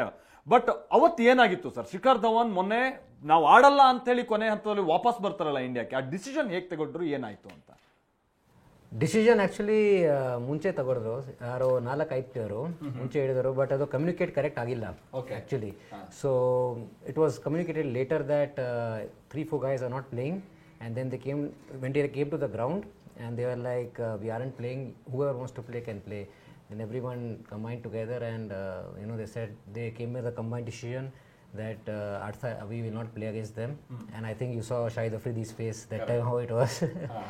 So yeah, ಅಂದ್ರೆ ಅಂತ ಡಿಸಿಷನ್ ತಗೊಂಡಂತ ನಂತರದಲ್ಲಿ ರಿಯಾಕ್ಷನ್ ಹೇಗಿತ್ತು ಅಂತ ಹೇಳಿ ಇಡೀ ಓವರ್ ಆಲ್ ಈ ಟೀಮ್ ಡಿಸಿಷನ್ ಮೇಲೆ? ಸಾರಿ, ಈಗ ಟೀಮ್ ಇಂಡಿಯಾ ಅಂತದೊಂದು ಡಿಸಿಷನ್ ತಗೊಂಡಾಗ, ಸೊ ಪ್ಲೇಯರ್ಸ್ ಕೊನೆ ಹಂತಲ್ಲಿ ಅಂತ ಒಂದು ಬೋಲ್ಡ್ ಮೂವ್ ತಗೊಂಡಾಗ ಓವರ್ ಆಲ್ ನೀವು ದೇಶಕ್ಕೆ ವಾಪಸ್ ಬಂದಂತ ಸಂದರ್ಭದಲ್ಲಿ ಹೇಗೆ ಆ ರಿಯಾಕ್ಷನ್ ಇತ್ತು ಅಂತ ಹೇಳಿ? ಏನು ರಿಯಾಕ್ಷನ್ ಇಲ್ಲ. It's just that we felt proud that we could do something, we could make a bold decision, and we could do something for whatever has happened, and we felt proud of it. ಯಾರಿಗೆ regret ಇರಲಿಲ್ಲ. ಯಾಕಂದ್ರೆ ಈ ಕೆಲವರು ಏನ್ ಹೇಳ್ತಾರೆ ಅಂದ್ರೆ ಪಕ್ಕಕ್ಕೆ ಇಟ್ಕೊಂಡು ಹೊಡಿಬೇಕು, ಅವನ್ನ ಆಡ್ಬೇಕು ನಾವು ಅಂತಾರೆ. ಆ ಕಾರಣಕ್ಕಾಗಿ ಹೇಳಿ ಹೌದು, ಎಲ್ಲಾದ್ರಲ್ಲೂ ಕೂಡ ಮುಖಾಮುಖಿ ಆಗ್ಲೇಬೇಕು ಅಂತ. ಈಗ ಟೋಕಿಯೋ ವರ್ಲ್ಡ್ ಅಥ್ಲೆಟಿಕ್ ಚಾಂಪಿಯನ್ಶಿಪ್ ಆಗ್ತಾ ಇದೆ. ಅಲ್ಲಿ ನೋಡಿದ್ರೆ ನೀರಜ್ ಚೋಪ್ರಾ ಅಗೇನ್ ಫೇಸ್ ಮಾಡ್ತಾ ಇರೋದು toughest competition, Pakistan athlete. So ಅಲ್ಲಲ್ಲಿ ಇದ್ದು ತೋರಿಸಬೇಕು ಅನ್ನುವಂಥ ಚರ್ಚೆಗಳು ಕೂಡ ಆಗ್ತಾ ಇದೆ. ಇದನ್ನ ಒಪ್ಕೊಳ್ತಾ ಇದೀವಿ ನಾವು ಅಂತ ಹೇಳಿದ್ರೆ, ಕ್ರಿಕೆಟ್ ನಲ್ಲಿ ಯಾಕೆ ಎದುರಾಳಿ ಎದುರು ಬದ್ರ ಆಗ್ಬಾರ್ದು? Cricket is a soft corner, ಕೋಟ್ಯಾಂತರ ಜನ ನೋಡ್ತಾರೆ, ಈಸಿಯಾಗಿ ಪಬ್ಲಿಸಿಟಿ ಸ್ಟಂಟ್ ಕೂಡ ನಡೆಯುತ್ತೆ. ಆ ಕಾರಣಕ್ಕೆ ಬಹುಶಃ ಕ್ರಿಕೆಟ್ ಅನ್ನೇ ಟಾರ್ಗೆಟ್ ಮಾಡ್ತಾ ಇರಬಹುದು. ಇಟ್ಸ್ ಜಸ್ಟ್ ಫೇಸಿಂಗ್ ಪ್ರಾಬ್ಲಮ್ ಆಗಿದ್ರೆ ಟೋಕಿಯೋ ವರ್ಲ್ಡ್ ಅಥ್ಲೆಟಿಕ್ ಚಾಂಪಿಯನ್ಶಿಪ್ ಅನ್ನು ಕೂಡ ನಾವು ಪ್ರಶ್ನೆ ಮಾಡಬೇಕಿತ್ತು ಅಂತ. ಜೋಸೆಫ್ ಏನ್ ಹೇಳ್ತೀರಾ? ಅಂದ್ರೆ ಬೇರೆ ಗೇಮ್ಸ್ ಅಲ್ಲಿ ಇಲ್ಲದೆ ಇರುವಂತಹ ಸಿಟ್ಟು, ಕೋಪ ಅಥವಾ ಇನ್ನಿತರ ಟೂರ್ನಮೆಂಟ್ ಕ್ರಿಕೆಟ್ ನಲ್ಲಿ ಮಾತ್ರ ಯಾಕೆ ಅಂತ ಕೆಲವರು ಪ್ರಶ್ನೆ ಮಾಡ್ತಿದ್ದಾರೆ. ಅಲ್ಲ, ಈಗ ಕ್ರಿಕೆಟ್ ಇಸ್ ಅ ರಿಲಿಜನ್. ನಮಗೆ ನಮ್ಮ ದೇಶದವ್ರಿಗೆ cricket is a religion. Cricket ಬಿಟ್ಟರೆ ಬೇರೆ ಯಾವ ಸ್ಪೋರ್ಟು ಇಲ್ಲ. ಸೊ ನೀವು ಅಥ್ಲೆಟಿಕ್ಸ್ ಅಂದರೆ ಎಷ್ಟು ಜನ ನಮ್ಮ ಅಥ್ಲೆಟ್ಸ್ ಇದ್ದಾರೆ, ಎಷ್ಟು ಫಾಲೋಯಿಂಗ್ ಇದೆ, ಸೊ ಅದ್ರ ಮೇಲೆ ಬಾವು ಹೋಗುತ್ತೆ. ಎಲ್ಲಿ ಬಾವಿದೆ ಅಲ್ಲಿ ಇರುತ್ತೆ ಅಂದ್ಬಿಟ್ಟು. ಸೊ ಈಗ ನೀವು ಹೇಳಿದ್ರಿ ಅವರು ನೀರಜ್ ಚೋಪ್ರಾ ಇವ್ರ ಮೇಲೆ ಚಾಲೆಂಜ್ ಮಾಡ್ತಿದ್ದಾರೆ. That's a different aspect. ಈಗ ನೀವು ಇಲ್ಲಿಗೆ ಬಂದರೆ cricket sentiments are more with cricket. All the sentiments are cricket. ಈಗ ಏನಾಗುತ್ತೆ ಅಂದರೆ ನಾವು ನೋಡ್ಕೊಂಬರ್ತಾ ಇರೋದು ಏನಂದರೆ, ಪಾಕಿಸ್ತಾನ ಅವ್ರಿಗೆ ಗೊತ್ತು ನಾವು ಅವ್ರಿಗೋಗಿ ಅಟ್ಯಾಕ್ ಮಾಡ್ತಿಲ್ಲ ಟೆರರಿಸ್ಟ್ ಆಗಿ. We are not terrorist, they are sending the terrorist attackers. ನಮಗೆ ಪದೇ ಪದೇ ಮಾಡ್ತಿದ್ದಾರೆ. ಅವ್ರಿಗೆ ಗೊತ್ತು ಇವರು ಏನು ಮಾಡಿದ್ರು ನಮ್ಮ ಜೊತೆ ಆಡ್ತಾರೆ. ಸೊ ಅದನ್ನು ಅವರು ಇದನ್ನು ಯೂಸ್ ಮಾಡ್ಕೊಳ್ತಾನೆ ಇದ್ದಾರೆ. ಸೊ ಇದು ಇಟ್ಕೊಂಡು ನಮ್ಮ ಸೆಂಟಿಮೆಂಟ್ಸ್ಗೆ ಹರ್ಟ್ ಮಾಡಿಕೊಂಡು ನಮ್ಮ ಜನಕ್ಕೆ ಹೊಡ್ಕೊಂಡು ಮಾಡಿದಾಗ ರೋಷ ಬಂದೇ ಬರುತ್ತೆ. ಈಗ ನಾನಿಲ್ಲಿ ಕೂತಿದ್ದೀನಿ, ನನಗೆ ಆರ್ಮಿ ಫ್ರೆಂಡ್ಸ್ ಇದ್ದಾರೆ, ಅವ್ರ ಮೆಸೇಜಸ್ ನಿಮ್ಗೆ ತೋರಿಸಿದ್ರೆ ನಿಮಗೂ ಬೇಜಾರಾಗತ್ತೆ. ಅವ್ರು ಹೇಳೋದು ನಮ್ಮ ಜನ ಸತ್ತಿದ್ದಾರೆ, ಪಾರ್ಲಿಮೆಂಟಲ್ಲಿ ಅವ್ರು ಹೇಳೋದು ನಮ್ಮ ಜನ ಸತ್ಯ ಅಲ್ಲ ಆರ್ಮಿ ಅವರು ಅಂತ ಹೇಳಿದ್ದು. ಆ ಕೋಪನೂ ಇಟ್ಕೊಂಡಿದ್ದಾರೆ ಅವರು. ನಮ್ಮ ಹುಡುಗರು ಸತ್ತಿದ್ದಾರೆ, ನಾವೇ ಕೂಡ ಇದು ಮಾಡಿದ್ದೀವಿ ಅಂದ್ಬಿಟ್ಟು. ಸೊ ಏನಾಗುತ್ತೆ ಅಂತ ಇಂಥ ಸಿಚುವೇಶನ್ ಒಳಗೆ ನೀವು ಎಲ್ಲಿ ಪಬ್ಲಿಕ್ ಸೆಂಟಿಮೆಂಟ್ಸ್ ಇದೆಯೋ ನೀವು ನೋಡ್ತಿರ್ತೀರ. ಎಲೆಕ್ಷನ್ಸ್ ಒಳಗೆ ಏನಾಗುತ್ತೆ ಅಂತ ಪಬ್ಲಿಕ್ ಡೊಮೈನ್ ಆಗುತ್ತೆ ಅಂದ್ಬಿಟ್ಟು. ಪಬ್ಲಿಕ್ ಸೆಂಟಿಮೆಂಟ್ಸ್ ಎಲ್ಲಿದೆ, ಇಮೋಷನ್ಸ್ ಆರ್ ಅಟ್ಯಾಚ್ಡ್, ಅಲ್ಲಿ ಇದ್ದೇ ಆಗುತ್ತೆ. ಇವಾಗ cricket is a game is bigger then ಇದು. ನಮಗೆ ಎಲ್ಲ ರಿಲಿಜನ್ ಒಟ್ಟಿಗೆ ಬರೋದಿಲ್ಲೇ, ನಾವು ಕಿತ್ಲಾಡ್ಬೋದು ಈ ರಿಲಿಜನು ಕಮ್ಯುನಿಟಿ ಅಂದ್ಬಿಟ್ಟು. ಕ್ರಿಕೆಟ್ ಬಂದಾಗ ಎಲ್ಲ ಒಬ್ಬರೇ. ನೀವು ಕ್ರಿಕೆಟ್ ಒಳಗೆ ಇದ್ದು ಕ್ರಿಕೆಟ್ ಪ್ರಪಂಚ ನೋಡಿ ಮಾತನಾಡ್ತಾ ಇದ್ದೀರಾ, ಜೊತೆಗೆ ಕ್ರಿಕೆಟ್ ಅಭಿಮಾನಿಗಳು ಏನ್ ಮಾತನಾಡ್ತಾ ಇದ್ದಾರೆ ಅನ್ನೋದನ್ನು ಕೂಡ ನಾವು ತೋರಿಸ್ತಾ ಇದ್ವಿ. ನೀವು ಗಮನಿಸ್ತಾ ಇದ್ರಿ ಮೈಸೂರಿನಂತ ಸಾಂಸ್ಕೃತಿಕ ನಗರಿಯಲ್ಲಿ ಜನರ ಅಭಿಪ್ರಾಯಗಳು ಹೇಗೆ ಬದಲಾಗ್ತಾ ಇದೆ ಅಂತ. ಹಾಗಾದ್ರೆ ಇಡೀ ದೇಶದ ಜನತೆ ಕ್ರಿಕೆಟರ್ಸ್ ಅಭಿಮಾನಿಗಳು ಒಂದ್ ಕಡೆ, BCCI ಒಂದ್ ಕಡೆ ಆಗುತ್ತಾ? 100% ಆಗ್ತಾ ಇದೆ. ಅಂದ್ರೆ BCCI ಇಂತ ಒಂದು ಟಫ್ ಡಿಸಿಷನ್ ಯಾಕೆ ತಗೊಂಡಿರ್ತಿ ಇರಬಹುದು ಅಂತ ನಿಮ್ಗೆ ಅನ್ಸುತ್ತೆ? ಈಗ ಏನಾಗತ್ತಂದ್ರೆ, ಈಗ ಜೈ ಶಾ ಮುಂಚೆ BCCI president, is now the ICC chairman. ಅವ್ರ ಡ್ಯಾಡಿ ಬಂದ್ಬಿಟ್ಟು ಅಮಿತ್ ಶಾ, ಹೋಮ್ ಮಿನಿಸ್ಟರ್. ಈಗ ಅಮಿತ್ ಶಾಗೆ ಏನಾಗತ್ತೆ ಅಂದ್ರೆ, ಈಸ್ ವಿತ್ ದಿ ಕಂಟ್ರಿ, ಎಷ್ಟು be with the country, home minister. ಇಲ್ಲೇನಾಗಿದೆ, ಅವ್ರ ಮಗ ಈಗ ಬಲಿ. ಅವನು ಚೇರ್ಮನ್ ಅಲ್ಲಿ, ಆಯಿತಾ. ಇಲ್ಲಿ ಆಡ್ದವ್ರೆ ಅವನಿಗೆ ಅಲ್ಲಿ ICC ಇದರೊಳಗೆ ಕ್ವಶನ್ ಬಂದೇ ಬರುತ್ತೆ. Sports does not come in to politics ಬರೋಲ್ಲ, ವಾರ್ ಎಲ್ಲ ತರಂಗಿಲ್ಲ. So is in a thing. So the entire country has been sacrifice for mister Jay Shah, so that he doesn't lose face. You can lose your mother, you can lose your father, you can lose your sister. So ಜೈ ಶಾ ಮುಖ ಇದಾಗಬಾರ್ದು. So ಆ ಬಲಿಗೆ ನಾವು ಇವತ್ತು ಆಡ್ತಾ ಇದ್ದೀವಿ. ಆಮೇಲೆ BCCI ಏನಂತೆ, ನಮ್ಮಿಂದನೇ ದುಡ್ಡು, ಬೇರೆ ಸ್ಮಾಲರ್ ನೇಷನ್ಸ್ ದುಡ್ಡೇ ಇಲ್ಲ, ನಾವು ಕ್ರಿಕೆಟ್ ಡೆವಲಪ್ ಮಾಡಬೇಕು. ನಾನು ಖುದ್ದಾಗಿ ಹೇಳ್ಬೇಕಂದ್ರೆ ನಾನು ಟ್ರಾವೆಲ್ ಮಾಡಿದ್ದೀನಿ ಟೀಮ್ ಜೊತೆಗೆ. ಹೇಗೆ ಕ್ರಿಕೆಟ್ ಡೆವಲಪ್ ಆಗಬೇಕಾಯ್ತು, ಹೇಗೆ ಆಗಿದೆ ಅಂತ ಗೊತ್ತು. 3 ಪೈಸಾ ಬೆಳೆದಿಲ್ಲ. ಓಕೆ, ಸೊ ಡೆವಲಪ್ಮೆಂಟ್ ಅವ್ರಿಗೆಲ್ಲ ದುಡ್ಡು ಕೊಡ್ಬೇಕಂಬಿಟ್ಟು. ಸೊ ಇಂಡಿಯಾನೇ ಬಲಿ ಕೊಡ್ಬೇಕಾ? Why should India always suffer? ಆಗ್ಲೇ ನೀವು ಹೇಳ್ತಾ ಇದ್ರಿ ಎಷ್ಟು ಪಂದ್ಯ ನಾವು ಆಡಿದ್ವಿ ಏನು ಅಂತ. Correct sir. ಸೊ ಇನ್ನು ಎರಡು ತಂಡಗಳ ನಡುವಿನ ಮುಖಾಮುಖಿ ಅದಾದ ನಂತರ ರಿಸಲ್ಟ್ಸ್ ಗಳಿಗೆ ನಾವು ನೋಡ್ತಾ ಹೋಗೋಣ. ಪಂದ್ಯ ನೋಡಿ, ಭಾರತ ಹಾಗೆ ಪಾಕಿಸ್ತಾನ ನಡುವೆ ಇಲ್ಲಿ ತನಕ T20 ಪಂದ್ಯಗಳು 13 ಆಗಿದೆ. ಭಾರತ ಅದರಲ್ಲಿ 9 ಪಂದ್ಯಗಳನ್ನ ಗೆದ್ದಿದೆ, ಪಾಕಿಸ್ತಾನ 3 ಪಂದ್ಯಗಳನ್ನ ಗೆದ್ದಿದೆ. 1 ಪಂದ್ಯ ಯಾವುದೇ ರೀತಿಯಾದ ಫಲಿತಾಂಶವನ್ನ ಪಡೆದಿಲ್ಲ. ಇಲ್ಲಿ ಕಂಪ್ಲೀಟ್ ಅಪರ್ ಹ್ಯಾಂಡ್ ಇರುವಂತದ್ದು ಭಾರತದ್ದು ಪಾಕಿಸ್ತಾನದ ವಿಚಾರವಾಗಿ ಬಂದಂತ ಸಂದರ್ಭದಲ್ಲಿ. ಆಗ ಜೋಸೆಫ್ ಅವರು ಹೇಳ್ತಾ ಇದ್ದಾಗೆ ಬಹಳ ಸಂದರ್ಭದಲ್ಲಿ ಅದು ಗೊತ್ತಿರುತ್ತೆ ಗೆಲ್ಲೋದು ಭಾರತನೇ ಅನ್ನುವಂತ ನಿಟ್ಟಲ್ಲಿ. ಆದ್ರೆ ಆ ಕ್ರೇಜ್ ಅಂತೂ ಇದ್ದೇ ಇರುತ್ತೆ. ಬಟ್ ಕೊನೆ ಅಂತ ತನಕ ಒಂದು ಕುತೂಹಲ ಅಂತೂ ಇದ್ದೇ ಇರುತ್ತೆ. ಈ ಬಾರಿ ಏನಾದ್ರು ಪಾಕಿಸ್ತಾನ ಬೌನ್ಸ್ ಬ್ಯಾಕ್ ಮಾಡ್ಬಿಡುತ್ತಾ ಅಂತ ಹೇಳ್ಕೊಂಡ್ಬಿಟ್ಟು ಅದಕ್ಕೆ ತಕ್ಕಂಗೆ ಅವ್ರ ಪರ್ಫಾರ್ಮೆನ್ಸ್ ಹಲವು ಸಂದರ್ಭದಲ್ಲಿ ಬಂದಿದೆ. ಇನ್ನು T20 ರ್ಯಾಂಕಿಂಗ್ ನೋಡ್ತಾ ಹೋದ್ರೆ ಭಾರತ ಮೊದಲ ಸ್ಥಾನದಲ್ಲಿದೆ, ಒಟ್ಟು 271 ರೇಟಿಂಗ್ ಮುಖೇನವಾಗಿ. ಇನ್ನು ಪಾಕಿಸ್ತಾನ 8ನೇ ಸ್ಥಾನದಲ್ಲಿದೆ. ಅಲ್ಲೂ ಕೂಡ ನೀವು ಎಷ್ಟು ವ್ಯತ್ಯಾಸ ಇದೆ ಅನ್ನುವಂಥದ್ದನ್ನ ನೋಡಬಹುದಾಗಿದೆ. ಆಮೇಲೆ ನಾವೀಗ ಪ್ರೆಸೆಂಟ್ ನಾವು ಈಗ ವರ್ಲ್ಡ್ ಚಾಂಪಿಯನ್ಸ್ ಕೂಡ T20ಲಿ. ಹಾಗಾಗಿ ಭಾರತದ ಸ್ಥಾನಮಾನ ಇಲ್ಲಿ ಬೇರೆನೇ ಒಂದು ಲೆವೆಲ್ ನಲ್ಲಿದೆ ಪಾಕಿಸ್ತಾನದ ವಿರುದ್ಧವಾಗಿ ಅನ್ನುವಂಥ ವಿಚಾರವಾದ ಬಂದಂತ ಸಂದರ್ಭದಲ್ಲಿ ಕ್ಲಿಯರ್ ಆಗಿ ಗೊತ್ತಾಗ್ತಾ ಹೋಗುತ್ತೆ. ಹಾಗಂತ ಅಗೇನ್ ಪಾಕಿಸ್ತಾನವನ್ನ ನಾವು ಇಲ್ಲಿ ಯಾವುದೇ ಕಾರಣಕ್ಕೂ ಕೂಡ ಇವ್ರ ವಿರುದ್ಧ ನಾವು ಆರಾಮಾಗಿ ಗೆದ್ದು ಬಿಡ್ತೀವಿ ಅಂತೇಳಿ ಅದನ್ನ ಕನ್ಸಿಡರ್ ಮಾಡೋಕೆ ಆಗೋದೇ ಇಲ್ಲ. ಪಾಕಿಸ್ತಾನ ಬೇರೆ ಬೇರೆ ಸಂದರ್ಭದಲ್ಲಿ ಯಾವ್ಯಾವ ರೀತಿಯಾಗಿ ಬೌನ್ಸ್ ಬ್ಯಾಕ್ ಮಾಡಿ ಅಚ್ಚರಿಯ ಫಲಿತಾಂಶವನ್ನ ಭಾರತ ಸೇರಿದಂಗೆ ಬೇರೆ ತಂಡಗಳೆದುರು ಕೊಟ್ಟಿದೆ ಅನ್ನುವಂಥದ್ದು ಇತಿಹಾಸ ಇದೆ. ಹಾಗಾಗಿ ಇವತ್ತಿನ ಪಂದ್ಯದಲ್ಲಿ ನಾವು ಮುಖ್ಯವಾಗಿ ಪಾಕಿಸ್ತಾನ ಕೋಚ್ ಬಗ್ಗೆ ಮಾತಾಡಬೇಕು. ಆಗ ಏನು ನಮ್ಮ ಜೊತೆಗೆ ಮಾತನಾಡ್ತಾ ಗೌರವ್ ಧಿಮನ್ ಅವ್ರು ಹೇಳ್ತಾ ಇದ್ರು, ಯಾಕೆ ಪಾಕಿಸ್ತಾನದ ಕೋಚ್ ನಮ್ಗೆ ಈ ಬಾರಿ ಇಂಪಾರ್ಟೆಂಟ್ ಆಗ್ತಾರೆ ಅಂತ ಅಂದ್ರೆ, ಅವ್ರ ಹಿಂದೆ RCBಗೆ ಅವರು ಮ್ಯಾನೇಜ್ಮೆಂಟ್ ಇಲ್ಲ ಇದ್ದಂಥ ಸಂದರ್ಭದಲ್ಲೂ ಕೂಡ RCB ಪ್ಲೇ ಆಫ್ಗೆ ಅವರು 4 ವರ್ಷ ಇದ್ದಂಥ ಸಂದರ್ಭದಲ್ಲಿ 3 ಬಾರಿ ಹೋದಂಥದ್ದು. ಅವರು ಕೋಚ್ ಆದಂಥ ಸಂದರ್ಭದಲ್ಲಿ ನ್ಯೂಜಿಲೆಂಡ್ ಫೈನಲ್ಗೆ ಹೋದಂಥದ್ದು. ಈಗ ಅಟ್ ಪ್ರೆಸೆಂಟ್ ಪಾಕಿಸ್ತಾನದ ವಿಚಾರವಾಗಿ ಬಂದಂಥ ಸಂದರ್ಭದಲ್ಲಿ ಕಳೆದ 4-5 ಸೀರೀಸ್ನಲ್ಲಿ ಅವರು ಕಂಪ್ಲೀಟ್ ಗೆದ್ದಿದ್ದಾರೆ ಅವರ ವಿರುದ್ಧವಾದಂಥ ಟೀಮ್ಗಳ ವಿರುದ್ಧವಾಗಿ, ಈವನ್ ಮೊನ್ನೆ ನಡೆದಂಥ ಟ್ರೈ ಸೀರೀಸ್ ಅಲ್ಲೂ ಕೂಡ.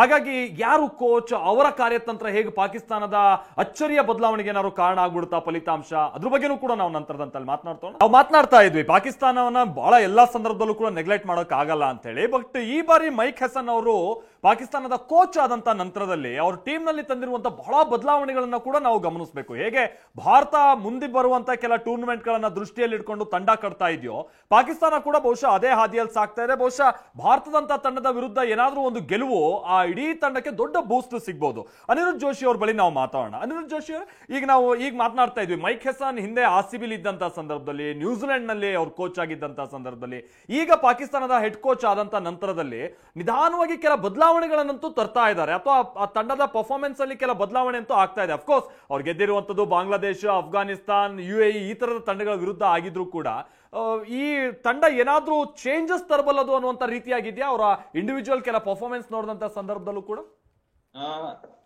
ಮತೇಶ್, ಖಂಡಿತ ಮೈಕ್ ಹೆಸನ್ ನೋ ಡೌಟ್ ಒಂದ್ ಒಳ್ಳೆ ಕೋಚ್ ಆಗಿದ್ರು. ಅಂಡ್ RCBಗೂ ಕೂಡ ಪ್ಲೇ ಆಫ್ಸ್ ನ ವರ್ಗು ತಗೊಂಡ್ ಬಂದಿದ್ರು. ಅಂಡ್ ನ್ಯೂಜಿಲೆಂಡ್ ಕೂಡ ಒಂದು ಒಳ್ಳೆ ಏನಂತಂದ್ರೆ ಕ್ವಾಲಿಫೈಯಿಂಗ್ ರೌಂಡ್ ಕೂಡ ತಗೊಂಡ್ ಬಂದಿದ್ರು. ಎಸ್, ಹೊಸದಾಗಿ ಕೋಚ್ ಆಗಿದ್ದೀನಿ. ನೀವು ನೋಡ್ಕೊಂಡ್ ಬರ್ಬೋದು, ಪಾಕಿಸ್ತಾನ ಇವಾಗ ಆಲ್ಮೋಸ್ಟ್ ಲಾಸ್ಟ್ 1 year ಇಂದ mic Hesson mostly 3rd coach ಅಂತಾನೆ ಹೇಳ್ಬೋದು. ಬಟ್ ಏನಂತಂದ್ರೆ ಅವರು ಒನ್ಸ್ ಕೋಚ್ ನೀವು ಅದನ್ನ ತಗೊಂಡಿದಾಗ ಅವರು ಹೇಳಿದ್ರು ಒಂದ್ ಇದ್ರಲ್ಲಿ, ನನ್ಗೆ ಏನಂತಂದ್ರೆ ನನ್ಗೆ ಏನ್ ಟೀಮ್ ಬೇಕು ನಾನು ಚೂಸ್ ಮಾಡ್ಕೋತೀನಿ, ಇದ್ರಲ್ಲಿ ಯಾರು ಇಂಟರ್ಫಿಯರ್ ಆಗ್ಬಾರ್ದು ಅಂತ. ಸೊ ಹೀಗಾಗಿ ಅವ್ರು ಏನ್ ಮಾಡಿದ್ರು, ಆಲ್ಮೋಸ್ಟ್ ಎಲ್ಲ ನಿಮ್ಗೆ ನೋಡಿ ಬಾಬರ್ ಅಜಮ್, ರಿಜ್ವಾನ್ ಇವ್ರಿಗೆಲ್ಲಾನು ಹೊರಗಾಕಿ ಒಂದ್ ಒಳ್ಳೆ ಏನಂತಂದ್ರೆ ಯಂಗ್ಸ್ಟರ್ಸ್ ಟೀಮ್ ನ ಅವರು ಇವಾಗ ಕಟ್ತಾ ಇದಾರೆ. ಅಂಡ್ ನೋ ಡೌಟ್ ಅವ್ರು ಕೂಡ ನೀವು ಹೇಳಿದ್ರಿ, ಅಫ್ಘಾನಿಸ್ತಾನ್, UAE, ಓಮನ್ ಅವರು ಲಾಸ್ಟ್ ಶ್ರೀಲಂಕಾ ಸೀರೀಸ್ ಕೂಡ ಆಗಿದ್ರು. ಎಸ್, ಅವ್ರಿಗೆ ಏನಂತಂದ್ರೆ ಒಂದ್ ಒಳ್ಳೆ ಪ್ರಿಪರೇಷನ್. ಅಫ್ಘಾನಿಸ್ತಾನ್ ಕೂಡ ಒಂದ್ ಒಳ್ಳೆ ಟೀಮ್ ಇದೆ, ಶ್ರೀಲಂಕಾನು ಕೂಡ ಒಂದ್ ಒಳ್ಳೆ ಟೀಮ್ ಇತ್ತು. ಸೊ ಅವ್ರ ಜೊತೆ ಆಡಿದ ತಕ್ಷಣ ಆ ಎಕ್ಸ್ಪೀರಿಯನ್ಸ್ ನ ಇಲ್ಲಿ ಏಷ್ಯಾ ಕಪ್ ಅಲ್ಲೂ ತಗೊಂಡ್ ಬರ್ತಾರೆ. ಸೊ ಹೀಗಾಗಿ ಒಂದು ಒಳ್ಳೆ ಸ್ಟ್ರಾಂಗ್ ಟೀಮ್ ನ ಕಟ್ತಾ ಇದ್ದಾರೆ ಮೈಕ್ ಹೆಸನ್ ಅಂತ ಹೇಳ್ಬೋದು ಇಲ್ಲಿ. ಕರೆಕ್ಟ್. ಈ ಟೀಮ್ ಇದೆಯಲ್ಲ ಪ್ಲೇಯಿಂಗ್ 11 ನಾನು ನಿಮ್ಮನ್ನು ಕೇಳಲಿಲ್ಲ, ಬಟ್ ಈ ಟೀಮ್ ಏನಾದ್ರೂ ಗೇಮ್ ಚೇಂಜರ್ಸ್ ಅನ್ನುವಂತ ರೀತಿಯಂತ ಪ್ಲೇಯರ್ಸ್ ನಿಮ್ಗೆ ಅವ್ರು ಕಳೆದ ಬಾರಿ ಕೊಡ್ತಾ ಇರುವಂತ ಒಂದು 20-30 ಪಂದ್ಯ ಮ್ಯಾಕ್ಸಿಮಮ್ ಆಡ್ದಂತವ್ರು. ಸೊ ಅವರ ಹಿಂದಿನ ಪರ್ಫಾರ್ಮೆನ್ಸ್ ಅನ್ನ ನೋಡಿದಂತ ಸಂದರ್ಭದಲ್ಲಿ ರಿಸಲ್ಟ್ ಚೇಂಜ್ ಮಾಡುವಂತ ರೀತಿಯಂತ ಪರ್ಫಾರ್ಮೆನ್ಸ್ ಅವರಿಂದ ಕಂಡಿರೋದು. ಓವರ್ ಆಲ್ ಈ ಟೀಮ್ ಬಗ್ಗೆ ನೀವು ಹೇಳೋದಾದ್ರೆ? ಓವರ್ ಆಲ್ ಎಸ್, ಇವಾಗ ಟೀಮ್ ಬಿಲ್ಡಪ್ ಮಾಡ್ತಾ ಇದ್ದಾರೆ ಮೈಕ್ ಹೆಸನ್ ಅವರು. ಸೊ ಇವಾಗ ಅರ್ಲಿಯಾಗಿ ಜಡ್ಜ್ ಮಾಡ್ಬೇಕಂದ್ರೆ ತುಂಬಾ ಕಷ್ಟ. ಬಟ್ ಎಸ್, ಲಾಸ್ಟ್ ನಾನು ಸಿರೀಸ್ ನಾನು ನಿಮ್ಗೆ ನಾನ್ ನೋಡಿರೋ ಪ್ರಕಾರ ಏನಂತಂದ್ರೆ ಒಂದು ಒಳ್ಳೆ ಟೀಮ್ ಬಿಲ್ಡ್ ಮಾಡ್ತಾ ಇದ್ದಾರೆ. ಅಂಡ್ ಇದ್ರಲ್ಲಿ ಇವಾಗ ನೀವು ಏಷ್ಯಾ ಕಪ್ ಅಲ್ಲಿ ಫಸ್ಟ್ ಮ್ಯಾಚ್ ನೋಡಿದ್ರೆ ಎಸ್, ಒಂದ್ ಒಳ್ಳೆ ಯಂಗ್ಸ್ಟರ್ಸ್ ಟೀಮ್ ಅಂತಾನೆ ಹೇಳ್ಬೋದು. ಅದ್ರಲ್ಲಿ ಒಬ್ರು ಆಲ್ಮೋಸ್ಟ್ ಲಾಸ್ಟ್ ಮ್ಯಾಚ್ ನೋಡಿರಂಗೆ 2 ಜನ ಫಾಸ್ಟ್ ಬೌಲರ್ಸ್ ಬಿಟ್ರೆ ಆಲ್ಮೋಸ್ಟ್ ಎಲ್ಲ 4 ಜನ ಬರೀ ಸ್ಪಿನ್ನರ್ಸ್ ಆಡ್ಸಿದ್ದಾರೆ. ಅಂಡ್ ಅದ್ರಲ್ಲಿ ಸೇಮ್ ಲೈಕ್ ವರುಣ್ ಚಕ್ರವರ್ತಿ ತರ ಒಬ್ರು ಮಿಸ್ಟ್ರಿ ಸ್ಪಿನ್ನರ್ ಕೂಡ ಇದ್ದಾರೆ. ಸೊ ಅವರಿಗೆ ಸ್ವಲ್ಪ ಆ ದುಬೈ ವಿಕೆಟ್ ಅಲ್ಲಿ ಅವ್ರ ಬೌಲಿಂಗ್ ಅಟ್ಯಾಕಿಗೆ ಸ್ವಲ್ಪ ಜಡ್ಜ್ ಮಾಡೋದು ಒಂದ್ ಸ್ವಲ್ಪ ತುಂಬಾ ಕಷ್ಟ. ಬಟ್ ಎಸ್, ಇಂಡಿಯಾ ಟೀಮ್ ಅಲ್ಲಿನೂ ಕೂಡ ತುಂಬಾ ಎಕ್ಸ್ಪೀರಿಯನ್ಸ್ ಇದೆ. ಅಂಡ್ ನೋ ಡೌಟ್ ಇದು ಒಂದು ಒಳ್ಳೆ ಇಂಟ್ರೆಸ್ಟಿಂಗ್ ಮ್ಯಾಚ್ ಆಗುತ್ತೆ. ಹೋಪ್ಫುಲಿ ಈ ಮ್ಯಾಚ್ ಕೂಡ ಇಂಡಿಯಾ ಗೆಲ್ತಾರೆ. Okay, thank you. ಅನಿರುದ್ಧರೆ, ಮಾತನಾಡ್ತಾ ಮತ್ತೊಂದು ಕೆಲವೊಂದು ವಿಚಾರ ಇದೆ. ನಾನು ಮೊಹಮ್ಮದ್ ರಿಜ್ವಾನ್ ಅವರನ್ನ ಈ ಬಾರಿ ಟೀಮ್ ಅವರು ಅನೌನ್ಸ್ ಮಾಡುವಂತ ಸಂದರ್ಭದಲ್ಲಿ ಹೊರಗಿಟ್ಟಿದ್ದೆ ಒಂದು ರೀತಿ ಆಶ್ಚರ್ಯ ಅನ್ನೋ ರೀತಿಯಾಗಿತ್ತು. ಅಗೇನ್ ಅವರ ಕೆಲ ಸ್ಟ್ರಾಟಜಿಗಳು ಇರ್ಬೋದು, ಅದ್ರ ವಿಚಾರವಾಗಿ ಕೂಡ ಮಾತನಾಡ್ತಾನೆ. ಈ ಬಾರಿ ಬಹಳ ಈ ತಿಲಕದ ಫೈಟ್ ಬಹಳ ಜೋರಿದೆ. ಇವತ್ತು ಮಹಾರಾಷ್ಟ್ರದಲ್ಲೆಲ್ಲ ಈ ಆಪರೇಷನ್ ಸಿಂಧೂರ್ ಅಂತ ಹೆಸರಿಟ್ಟಿದ್ರಲ್ಲ, ಸೊ ಕುಂಕುಮ ಇಟ್ಕೊಂಡ್ಬಿಟ್ಟು ಈ ಕುಂಕುಮ ನೋಡಿ ಇದನ್ನ ನೋಡಿ ನೀವು ಆಡ್ತೀರಾ ಅಂತಿದ್ರೆ ಇಲ್ಲಿ ನಾವು ಟ್ರೆಡಿಷನಲ್ ಕುಂಕುಮ ಇಟ್ಕೊಂಡ್ ಬಂದಿದ್ದೇವೆ ಅಂತ ಹೇಳ್ಕೊಂಡು ಹೇಳ್ತಾರೆ. ಬಟ್ ರಶ್ಮಿತಾ, ಹೊರಗಡೆ ಹೇಗಿದೆ ಅಂದ್ರೆ ನೀವು ಈಗ ಹೌದು ಕೆಲವರು ಈ ಯುದ್ಧ ಮತ್ತೊಂದು ಇದಾದ ನಂತರದಲ್ಲಿ ಬೇಕಾ ಅನ್ನುವಂಥವ್ರು ಒಂದು, ಆಮೇಲೆ ಬಹಳ ಮಂದಿ IPL ಆದಂತ ನಂತರದಲ್ಲಿ ಎಲ್ಲೋ ಕೂತು ಒಂದು ಎಂಜಾಯ್ ಮಾಡೋದಕ್ಕೆ, ಮತ್ತೊಂದು ಅವ್ರು ಹೇಳ್ದಂಗೆ ಸರ್ ಹೇಳ್ದಂಗೆ ಭಾರತದಲ್ಲಿ ಕ್ರಿಕೆಟ್ ಅನ್ನುವಂಥ ಒಂದು ರಿಲಿಜನ್ ಎಲ್ಲರನ್ನೂ ಒಟ್ಟಿಗೆ ಸೇರ್ಸೋದಕ್ಕೆಲ್ಲ ಒಂದು ವೇದಿಕೆ ಇದ್ದಂಗೆ. ಬಟ್ ಹೇಗಿದೆ ಕ್ರೇಜ್ ಅಂತ ಅನ್ಸುತ್ತೆ ಈ ಬಾರಿ ಅಂತ? ಈ ಬಾರಿ ನಾನು ನೋಡ್ದಂಗೆ ಆಕ್ಚುಲಿ ಕಮ್ಮಿ ಇದೆ. IPL ಅಲ್ಲಿ ನಾವೆಲ್ಲ ನೋಡ್ದಂಗೆ ಕ್ರೌಡ್ ನೋಡಿದೀವಿ ನಾವು. ಇಲ್ಲಿ ನಡ್ಕೊಂಡು ಓಡಾಡ್ತಾ ಇಟ್ ವಾಸ್ ಬ್ಲೀಡಿಂಗ್ ರೆಡ್ ಬ್ಯಾಂಗ್ಳೂರಲ್ಲಿ. ಮೊದ್ಲಿಂದ ಏನ್ ಟ್ಯಾಗ್ ಲೈನ್ ಇತ್ತು ನಾವು ಬ್ಲೀಡ್ ಬ್ಲೂ, ಅದು ಸ್ವಲ್ಪ ಕಮ್ಮಿ ಆದಂಗಿದೆ. ಬಟ್ ಐ ಥಿಂಕ್ ಇವಾಗ ಮ್ಯಾಚ್ ಸ್ಟಾರ್ಟ್ ಆಗಕ್ ಶುರು ಆದ್ಮೇಲೆ ಎಲ್ಲರೂ ಪಿಕಪ್ ಮಾಡ್ತಾರೆ ಅನ್ನೋದು ನನಗನ್ಸುತ್ತೆ. ಸರ್, ಮತ್ತೊಂದು ವಿಚಾರ ಅಂದ್ರೆ ಗೌತಮ್ ಗಂಭೀರ್, ಹೌದು ಭಾರತ T20 ವರ್ಲ್ಡ್ ಕಪ್ ಗೆದ್ದಂತ ನಂತರದಲ್ಲಿ ಅವರು ಕೋಚ್ ಪೊಸಿಷನ್ಗೆ ಬಂದಂತ ನಂತರದಲ್ಲಿ ಪರ್ಫಾರ್ಮೆನ್ಸ್ ವಿಚಾರವಾಗಿ ಬಹಳ ಹೆಚ್ಚು ಕಮ್ಮಿ ಆಗ್ತಾ ಇರೋದನ್ನ ನೋಡ್ತಾ ಇದ್ವಿ. ಅವರ ಕೋಚ್ ವಿಚಾರವಾಗಿ ಸರ್ ನಾನು ನಿಮ್ ಜೊತೆ ಮಾತನಾಡ್ತೀನಿ. ವೆರಿ ಇಂಟ್ರೆಸ್ಟಿಂಗ್ಲಿ ನಮ್ಗೆ ರಾಜಕೀಯದ ಹೇಳ್ತಾ ಇದ್ನಲ್ಲ, 2007ರಲ್ಲಿ ನಾವು ವರ್ಲ್ಡ್ ಕಪ್ ನಲ್ಲಿ ಕಳಪೆ ಪ್ರದರ್ಶನ ಅಂತ ಪ್ಲೇಯರ್ಸ್ ಮನೆ ಮುಂದೆ ಆಗಿರೋ ಪ್ರೊಟೆಸ್ಟ್ ನೋಡಿದ್ದೇವೆ. ಈಗ ನೋಡಿ ಯಾಕೆ ಮ್ಯಾಚ್ ಆಡಿಸ್ತಾ ಇದ್ದೀರಾ ಅಂತ ಹೇಳ್ಕೊಬಿಟ್ಟು ಕಾಂಗ್ರೆಸ್ ಕೂಡ ಪ್ರೊಟೆಸ್ಟ್ ಮಾಡ್ತಾ ಇದೆ. ಇವತ್ತು ಮಾಡಿಸಬಾರ್ದಿತ್ತು ಅಂತ ಫಾರ್ ದ ಫಸ್ಟ್ ಟೈಮ್ ಅನ್ಸುತ್ತೆ ಭಾರತದಲ್ಲಿ ನಾವು ಈ ರೀತಿಯಾಗಿ ನೋಡ್ತಾ ಇರುವಂತದ್ದು. ಅಂದ್ರೆ ಕಾಂಗ್ರೆಸ್ ಮಾಡ್ತಾ ಇರುವಂತದ್ದು ಆರೋಪ ಇದೆ, ಯಾಕೆ ಇಷ್ಟು ಬೇಕಿತ್ತು ಅಂತ. ಆಮೇಲೆ ಇನ್ನೊಂದು ವಿಚಾರ ಅಂತಂದ್ರೆ ಈ ಟೂರ್ನಮೆಂಟ್ ಆಡದೆ ಹೋದ್ರೆ ಅಫ್ಕೋರ್ಸ್ ಜೋಸೆಫ್ ಓವರ್ ಅವ್ರ ಹೇಳ್ದಾಗೆ ಜೈಶಾ ಅವರ ಒಂದು ಸ್ಟೇಟಸ್ ನ ಉಳಿಸ್ಕೊಳ್ಬೇಕಿತ್ತು ಅನ್ನೋದನ್ನ ಹೊರತುಪಡಿಸಿದ್ರೆ ICC-ಗಿಂತ ರಿಚೆಸ್ಟ್ ಬೋರ್ಡ್ 18,000 ಕೋಟಿಗೂ ಅಧಿಕ ನಮ್ಮ ವರ್ತ್. ಪಾಕಿಸ್ತಾನ 450 ಕೋಟಿ ಹೆಚ್ಚು ಕಡಿಮೆ ವರ್ತ್ ಇರುವಂತದ್ದು ಈ 2025 ನಾವು ತಗೊಂಡ್ರೆ ನಮಗಾಗುವಂತ ಲಾಸ್ಗಿಂತ ಪಾಕಿಸ್ತಾನ ಕೊಡೋಕೆ ಅವಕಾಶ ಇತ್ತು ಅಂತ ಹೇಳ್ಕೊಂಡು ನೋಡಿ. ಮೈಕ್ ಹೆಸನ್ ಕೋಚ್ ಆದ ಬಳಿಕ ಏನೇನ್ ಚೇಂಜ್ ಆಯ್ತು ತಂಡದಲ್ಲಿ ಅನ್ನೋದನ್ನ ನಾವು ಪಾಕಿಸ್ತಾನ ತಂಡನ ನೋಡ್ತಾ ಹೋಗೋಣ. ಒಂದು, ಬಾಂಗ್ಲಾ ವಿರುದ್ಧದ T20 ಸರಣಿಯಲ್ಲಿ 3-0 ಅಂತರದಲ್ಲಿ ಪಾಕಿಸ್ತಾನ ಜಯಗಳಿಸುತ್ತೆ. ಅದು ಬಾಂಗ್ಲಾ ನೆಲದಲ್ಲಿ 2-1 ಅಂತರದಲ್ಲೂ ಕೂಡ ಇಲ್ಲಿ ಪಾಕಿಸ್ತಾನ ಜಯಗಳಿಸುತ್ತೆ. ವೆಸ್ಟ್ ಇಂಡೀಸ್ ವಿರುದ್ಧವಾಗಿ 2-1 ಅಂತರದಲ್ಲಿ ಇವರು ಸರಣಿ ಗೆಲುವನ್ನ ಇವರು ಸಾಧಿಸ್ತಾ ಹೋಗ್ತಾರೆ. ಅಫ್ಘಾನಿಸ್ತಾನ, ಪಾಕಿಸ್ತಾನ ಹಾಗೆ UAE ತ್ರಿಕೋನ ಸರಣಿಯಲ್ಲಿ ಇವರು ಗೆಲುವನ್ನ ಸಾಧಿಸ್ತಾರೆ. ಸೊ ಸಲ್ಮಾನ್ ಆಗಾ ನಾಯಕತ್ವದಲ್ಲಿ ಎಲ್ಲ ಸರಣಿಯನ್ನ ಪಾಕಿಸ್ತಾನ ಗೆದ್ದಿದೆ. ಇನ್ಫ್ಯಾಕ್ಟ್ ಸಲ್ಮಾನ್ ಆಗಾ ಹೆಚ್ಚು ಕಮ್ಮಿ ಅವರು ಏನ್ ಬಹಳ ಏನು ಸೀನಿಯರ್ ಪ್ಲೇಯರೋ ಅಥವಾ ಸ್ಟಾರ್ ಪ್ಲೇಯರೋ ಅನ್ನುವಂಥದ್ದಲ್ಲ ನೋಡಿ. ಶಾಹಿನ್ ಅಫ್ರಿದಿ, ಹ್ಯಾರಿಸ್ ರೌಫ್ ಇವ್ರನ್ನೆಲ್ಲನೂ ಕೂಡ ಹೊರಗಿಡುವಂತ ಕೆಲಸಗಳು ಹಂತಂತಾಗಿ ಆಗ್ತಾ ಬಂತು. ಮೊಹಮ್ಮದ್ ರಿಜ್ವಾನ್, ಬಾಬರ್ ಅಜಮ್ ತಂಡದಲ್ಲೇ ಇಲ್ಲ. 35 ವರ್ಷದ ಫಕರ್ ಜಮಾನ್ ಫಾರ್ಮ್ ನಲ್ಲಿಲ್ಲ. ಇದು ವೀಕ್ನೆಸ್ ಪಾಕಿಸ್ತಾನ ತಂಡದ ನಾವು ನೋಡ್ತಾ ಹೋಗೋಣ. ಪಾಕ್ ತಂಡದಲ್ಲಿ ನಿರ್ದಿಷ್ಟ ಬ್ಯಾಟಿಂಗ್ ಕ್ರಮಾಂಕ ಇಲ್ಲ. ನಾವು ಆಗ್ತಾನೆ ಹೇಳ್ದಂಗೆ ಕಳೆದ ಪಂದ್ಯದಲ್ಲಿ ಓಪನಿಂಗ್ ಆರ್ಡರ್ ಕೂಡ ಚೇಂಜ್ ಮಾಡಿ ಇಳಿಸಿದ್ರು. ICC T20 ಕ್ರಿಕೆಟ್ ನಲ್ಲಿ ಪಾಕ್ಗೆ 8ನೇ ಸ್ಥಾನದಲ್ಲಿದೆ. ಸೊ T20 ಟಾಪ್ 10 ನಲ್ಲೂ ಕೂಡ ಕೆಲ ಅವಕಾಶಗಳಿಲ್ಲ. ಪಾಕಿಸ್ತಾನದ ಪ್ಲೇಯರ್ಸ್ಗಳು T20 ಟಾಪ್ 10 ನೋಡ್ತಾ ಹೋದ್ರೆ ಅಂತ ಹೇಳ್ಕೊಳ್ಳೋ ಪ್ಲೇಯರ್ಸು ಇಲ್ಲ. T20 ಆಲ್ರೌಂಡರ್ ರ್ಯಾಂಕಿಂಗ್ ನಲ್ಲಿ 9ನೇ ಸ್ಥಾನದಲ್ಲಿ ಆಯೂಬ್ ಇದಾರೆ, ಬಿಟ್ರೆ ಉಳಿದಂತವ್ರು ಏನು ಅಂತ ಇಲ್ಲ. ಇನ್ನು ಭಾರತದ ಸಾಮರ್ಥ್ಯ ಏನು? ವಿರಾಟ್ ವಿರಾಟ್, ರೋಹಿತ್, ಜಡೇಜಾ T20 ನಿವೃತ್ತಿ ಬಳಿಕನೂ ಕೂಡ ಟೀಮ್ ಇಂಡಿಯಾ ಕೊಡ್ಕೊಂಡ್ ಬಂದಿರುವಂತಹ ಪರ್ಫಾರ್ಮೆನ್ಸ್, ಆಮೇಲೆ ಸೂರ್ಯ ನೇತೃತ್ವದಲ್ಲಿ ಇಂಗ್ಲೆಂಡ್ ವಿರುದ್ಧ 4-1 ಅಂತರದಲ್ಲಿ ಸಾಧಿಸಿದಂತ ಗೆಲುವು, ಸದ್ಯ T20 ಕ್ರಿಕೆಟ್ ನಲ್ಲಿ ನಂಬರ್ 1 ಸ್ಥಾನದಲ್ಲಿ ಟೀಮ್ ಇಂಡಿಯಾ ಇದೆ. ಆಮೇಲೆ ನಂಬರ್ 1 ಬ್ಯಾಟ್ಸ್ಮನ್ ಕೂಡ ಅಭಿಷೇಕ್ ಶರ್ಮನೆ, ನಂಬರ್ 1 ಆಲ್ರೌಂಡರ್ ಪಾಂಡ್ಯ ಇದ್ದಾರೆ. So head coach Gambhir, bowling coach Merkel ಅಂತೂ ಬ್ಯೂಟಿಫುಲ್ ಪರ್ಫಾರ್ಮೆನ್ಸ್ ಕೊಡ್ತಾ ಇದ್ದಾರೆ, ಅಥವಾ ಒಂದು ತಂಡದ ಪರ್ಫಾರ್ಮೆನ್ಸ್ ಅಲ್ಲಿ ಅವರ ಒಂದು ಕಾಣಿಕೆ ಇದೆ, ಕೊಡುಗೆ ಇದೆ ಅಂತಾನು ಹೇಳ್ತಾ ಇದ್ದಾರೆ. So Sanju Samson batting form ನಲ್ಲಿ ಬಂದಿದ್ದಾರೆ, ಅಭಿಷೇಕ್ ಶರ್ಮಾ ಕೂಡ ಬ್ಯಾಟಿಂಗ್ ಫಾರ್ಮ್ ಅಲ್ಲಿ ಇದ್ದಾರೆ. ಸೊ ಮಿಡಲ್ ಆರ್ಡರ್ ನಲ್ಲಿ ಸೂರ್ಯಕುಮಾರ್ ಯಾದವ್ ಇದ್ದಾರೆ, ತಿಲಕ್ ವರ್ಮಾ ಇದ್ದಾರೆ. ಸೊ ಇನ್ನು ಪ್ರಾಬಲ್ಯ ಸಾಧಿಸುವ ಸಾಮರ್ಥ್ಯ ಸ್ಪಿನ್ ತ್ರಿಮೂರ್ತಿಗಳು, ಇದು ಕಳೆದ ಮ್ಯಾಚ್ ನಲ್ಲೂ ಕೂಡ ನಾವು ನೋಡಿದ್ವಿ ಅವ್ರ ಪರ್ಫಾರ್ಮೆನ್ಸ್. ಕುಲ್ದೀಪ್ ಯಾದವ್ ಅಂತೂ ಎಕ್ಸ್ಟ್ರಾರ್ಡನರಿ ಪರ್ಫಾರ್ಮೆನ್ಸ್ ಕೊಟ್ಟಿದ್ದಾರೆ, ವರುಣ್ ಚಕ್ರವರ್ತಿ ಇದ್ದಾರೆ. ಇದು ನೆಗೆಟಿವ್ ಏನು, ಸಾಮರ್ಥ್ಯ ಇದ್ರೂ ಕೂಡ ಅಂತಾರಾಷ್ಟ್ರೀಯ ಪಂದ್ಯದ ಅನುಭವ ಕೆಲ ಪ್ಲೇಯರ್ಸ್ ಅಲ್ಲಿ ಕಮ್ಮಿ ಇರುವಂತದ್ದು. IPL ನಲ್ಲಿ ಸ್ಥಿರ ಪ್ರದರ್ಶನ, ಆದ್ರೆ ಅಂತಾರಾಷ್ಟ್ರೀಯ ಪಂದ್ಯದಲ್ಲಿ ಒತ್ತಡ ನಿಭಾಯಿಸಬಲ್ಲ ಅಂತ ಇವ್ರ ಕೆಪಬಿಲಿಟಿ ಇದೆಯಾ ಅನ್ನುವಂಥದ್ದು. February 2025 Bharat T20 ಪಂದ್ಯಗಳನ್ನೇ ಆಡಿಲ್ಲ. ಕೊಹ್ಲಿ, ರೋಹಿತ್ ಶರ್ಮಾ ಅಂತ ಹಿರಿಯ ಆಟಗಾರರ ನಿವೃತ್ತಿ, ಅವರ ಅನುಭವದ ಕೊರತೆ ಏನಾದ್ರೂ ಈ ಪಂದ್ಯದಲ್ಲಿ ಕಾಡುತ್ತಾ ಅಂತ. ಬಾಂಗ್ಲಾ ಟೂರ್ ಅನ್ನ ಭಾರತ ತೆರಳಿರ್ಲಿಲ್ಲ, ಈ ವರ್ಷ 1 T20 ಸರಣಿ ಆಟ ಆಡಿರೋದು. ಸೊ 70% ಹೊಸಬರನ್ನೇ ಮುಂದಿಟ್ಟು ಪಂದ್ಯ ಮುನ್ನಡೆಸುವಂತಹ ಸವಾಲು ಭಾರತದ ಮುಂದೆ ಕೂಡ ಇದೆ. ಇದು ನಾವು ಎರಡೂ ತಂಡಗಳಿಗೆ ಸಂಬಂಧಪಟ್ಟ ಹಾಗಿನ ಪಾಸಿಟಿವ್ ಏನ್ ನೆಗೆಟಿವ್ ಏನು ಅಂತ ಸರ್ ನೀವು ಇದನ್ನ ವಿಶ್ಲೇಷಣೆ ಮಾಡೋದಾದ್ರೆ? ಒಂದು ಜ್ಞಾಪಕ ಇಟ್ಕೋಬೇಕು, ಈ T20 ಗೇಮ್ ಏನಂದ್ರೆ ಅವತ್ತಿಂದ ಒಂದು ಬ್ಯಾಟ್ಸ್ಮನ್ ಏನಾದ್ರು ಸಿಕ್ಬಿಟ್ರೆ ಮ್ಯಾಚ್ ಇಸ್ ಓವರ್. ಒಂದು ಬ್ಯಾಟ್ಸ್ಮನ್ ಸಾಕು 20 ಓವರ್. ಆದ್ರೆ ಈ ಸ್ಲೋ ವಿಕೆಟ್ಸ್ ಒಳಗೆ spinners come in to play. So ಬ್ಯಾಟ್ಸ್ಮನ್ಗೆ ಬಾಲ್ ಬಂದ್ರೇನೆ ಕ್ರಿಕೆಟ್, ಇಲ್ದ್ರೆ ಎಲ್ಲ ಥರ ಆಗತ್ತೆ, ಬ್ಯಾಟೇ ಬರಲ್ಲ. ಯಾಕಂದ್ರೆ ಬಾಲ್ ಬ್ಯಾಟಿಗೆ ಹೊಡೆದ್ರೇನೆ, ಬಾಲ್ ಬರಲಿಲ್ಲ ಅಂದ್ರೆ ಬ್ಯಾಟ್ಸ್ಮನ್ ಝೀರೋ. ಸೊ ಆ ಸಿಚುವೇಶನ್ ಒಳಗೆ it is going to be a keen match. Yes, we have the upper hand, India is the upper hand, because ನಮ್ಮ ಎಕ್ಸ್ಪೀರಿಯನ್ಸ್ ಪ್ಲೇಯರ್ಸ್ ಇದ್ದಾರೆ, we are established, we are top of the world cricket ಅಂತ ಹೇಳ್ಬೋದು. But Pakistan ಒಳಗೂ ಏನಂದ್ರೆ ಅವ್ರಿಗೀಗ opportunity to prove themselves. ಈಗ it is also new team, ಅವರು ಫ್ಯೂಚರ್ಗೆ ಬಿಲ್ಡ್ ಮಾಡ್ಕೊಂಡು ಬರ್ತಿದ್ದಾರೆ. ಸೊ ಈ ಟಾಪ್ 2 ಪ್ಲೇಯರ್ಸನ್ನು ಎತ್ಬಿಟ್ಟು ಟೀಮ್ ಕಟ್ಟೋದು ಭಾಳ ದೊಡ್ಡ ಕಷ್ಟ.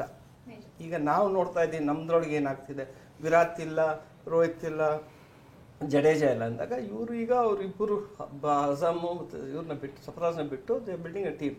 ಸೊ ಅವ್ರದ್ದು ಒಂದು ಪ್ರೋಸೆಸ್ ಇದೆ, it is going to take a long time. ಈಗ ಕೋಚ್ ಬಗ್ಗೆ ನೀವು ಮಾತಾಡಿದ್ರೆ, ಗಂಭೀರ್ ಅಥವಾ ಹೆಸರು ಮಾತಾಡಿದ್ರೆ, ನಾನು ಯಾವತ್ತೂ ಹೇಳ್ತೀನಿ, a team is as good as a coach is as good as the team. Correct. Team performs, coach is good. ನೀವು ಯಾರೇ ತಗೊಂಡ್ಬಂದು, ನಾವು ಗ್ರೆಗ್ ಚೆಕರ್ ಕರ್ಕೊಂಡ್ಬಂದ್ವಿ ಇಲ್ಲಿ, one of the top players. But ಏನಾಯ್ತು Indian cricket? So team has to perform to say that coach is there. So I wouldn't rate Gambhir I wouldn't rate Hesson I, because this is not way we should be judging them. Team ಹೇಗೆ perform ಆಗೋದು ಹಾಗಾಗತ್ತೆ ಅಂದ್ಬಿಟ್ಟು. ಇವತ್ತಿನ ನಾನು ಹೇಳ್ಬೇಕಂದ್ರೆ, we hope it's a good match. Though I don't want this match to be played, it is starting, but let it be a good match, it will be a good contest. ಇಲ್ಲರೆ ನಾವು ಯಾವತ್ತೂ ನಾನು ಹೇಳ್ತಿದ್ನಲ್ಲ, whenever we went we beat Pakistan very badly, all over ಅಂತಿದ್ವಿ. ಅವ್ರೇನೋ ನಮ್ಗೆ ಒಂದ್ಸತಿ ಹೊಡೆದಿದ್ದಾರೆ ಡಿಬಾಲ್ಗೆ, so ಆ ಜೋಶ್ ಇರುತ್ತೆ. But let it be A good contest. So ಯಾರು ಒಂದಷ್ಟು ಜನ, ಯಾಕಂದ್ರೆ ನಮಗೆ ಗೊತ್ತು ನಾವು ಕ್ಯಾಂಪೇನ್ ಶುರು ಆಗಿರೋದ್ರಿಂದ ಜನ ನೋಡೋಕ್ಕೆ ಇಂಟ್ರೆಸ್ಟ್ ಇಲ್ಲ. We have all pledge not to watch the match. So ಈ ಥರ ನಮ್ಮದೇ ಒಂದು 10,000 ಜನ ನೋಡ್ತಿಲ್ಲ. ಸೊ ಈ ಥರ ಅಕ್ರಾಸ್ ಇಂಡಿಯಾ ನೋಡಿದ್ರೆ ಒಂದಷ್ಟು ಜನ ಡೆಫಿನೆಟ್ ಆಗಿ ಒಂದು at least about 20 crore people will not watch. ಯಾಕಂದರೆ this is a question of sentiment of our nation. ನಮ್ಮ soldiers entire force they don't want this match to be played. So ನಾವು ಇವತ್ತು ಅವ್ರ ಜೊತೆ ಇರಬೇಕು. ಹೇಗಿರ್ಬೇಕಂದ್ರೆ ಮ್ಯಾಚ್ ನೋಡಬಾರ್ದು, ಯಾವನಾರ ಗೆಲ್ಲಿ.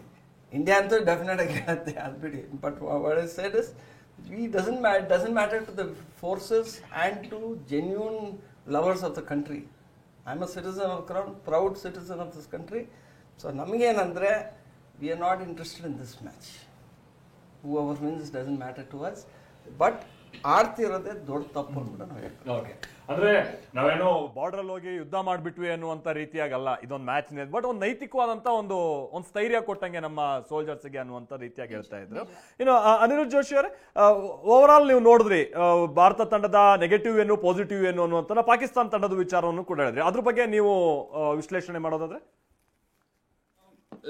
ಐ ಥಿಂಕ್ ಇಂಡಿಯಾ ಟೀಮ್ ಅಲ್ಲಿ ನನ್ಗನ್ಸೋ ಪ್ರಕಾರ ಏನಂತಂದ್ರೆ, ಹೌದು ನೀವು ಹೇಳ್ದಂಗೆ ಜಾಸ್ತಿ T20 ಮ್ಯಾಚಸ್ ಅವರು ಇವಾಗ ಆಡ್ಕೊಂಡ್ ಬಂದಿರ್ಲಿಲ್ಲ. ಲಾಸ್ಟ್ ಅಂತಂದ್ರೆ ಇಂಗ್ಲೆಂಡ್ ಸೀರೀಸ್ ಅಂತಾನೆ ಹೇಳ್ಬೋದು.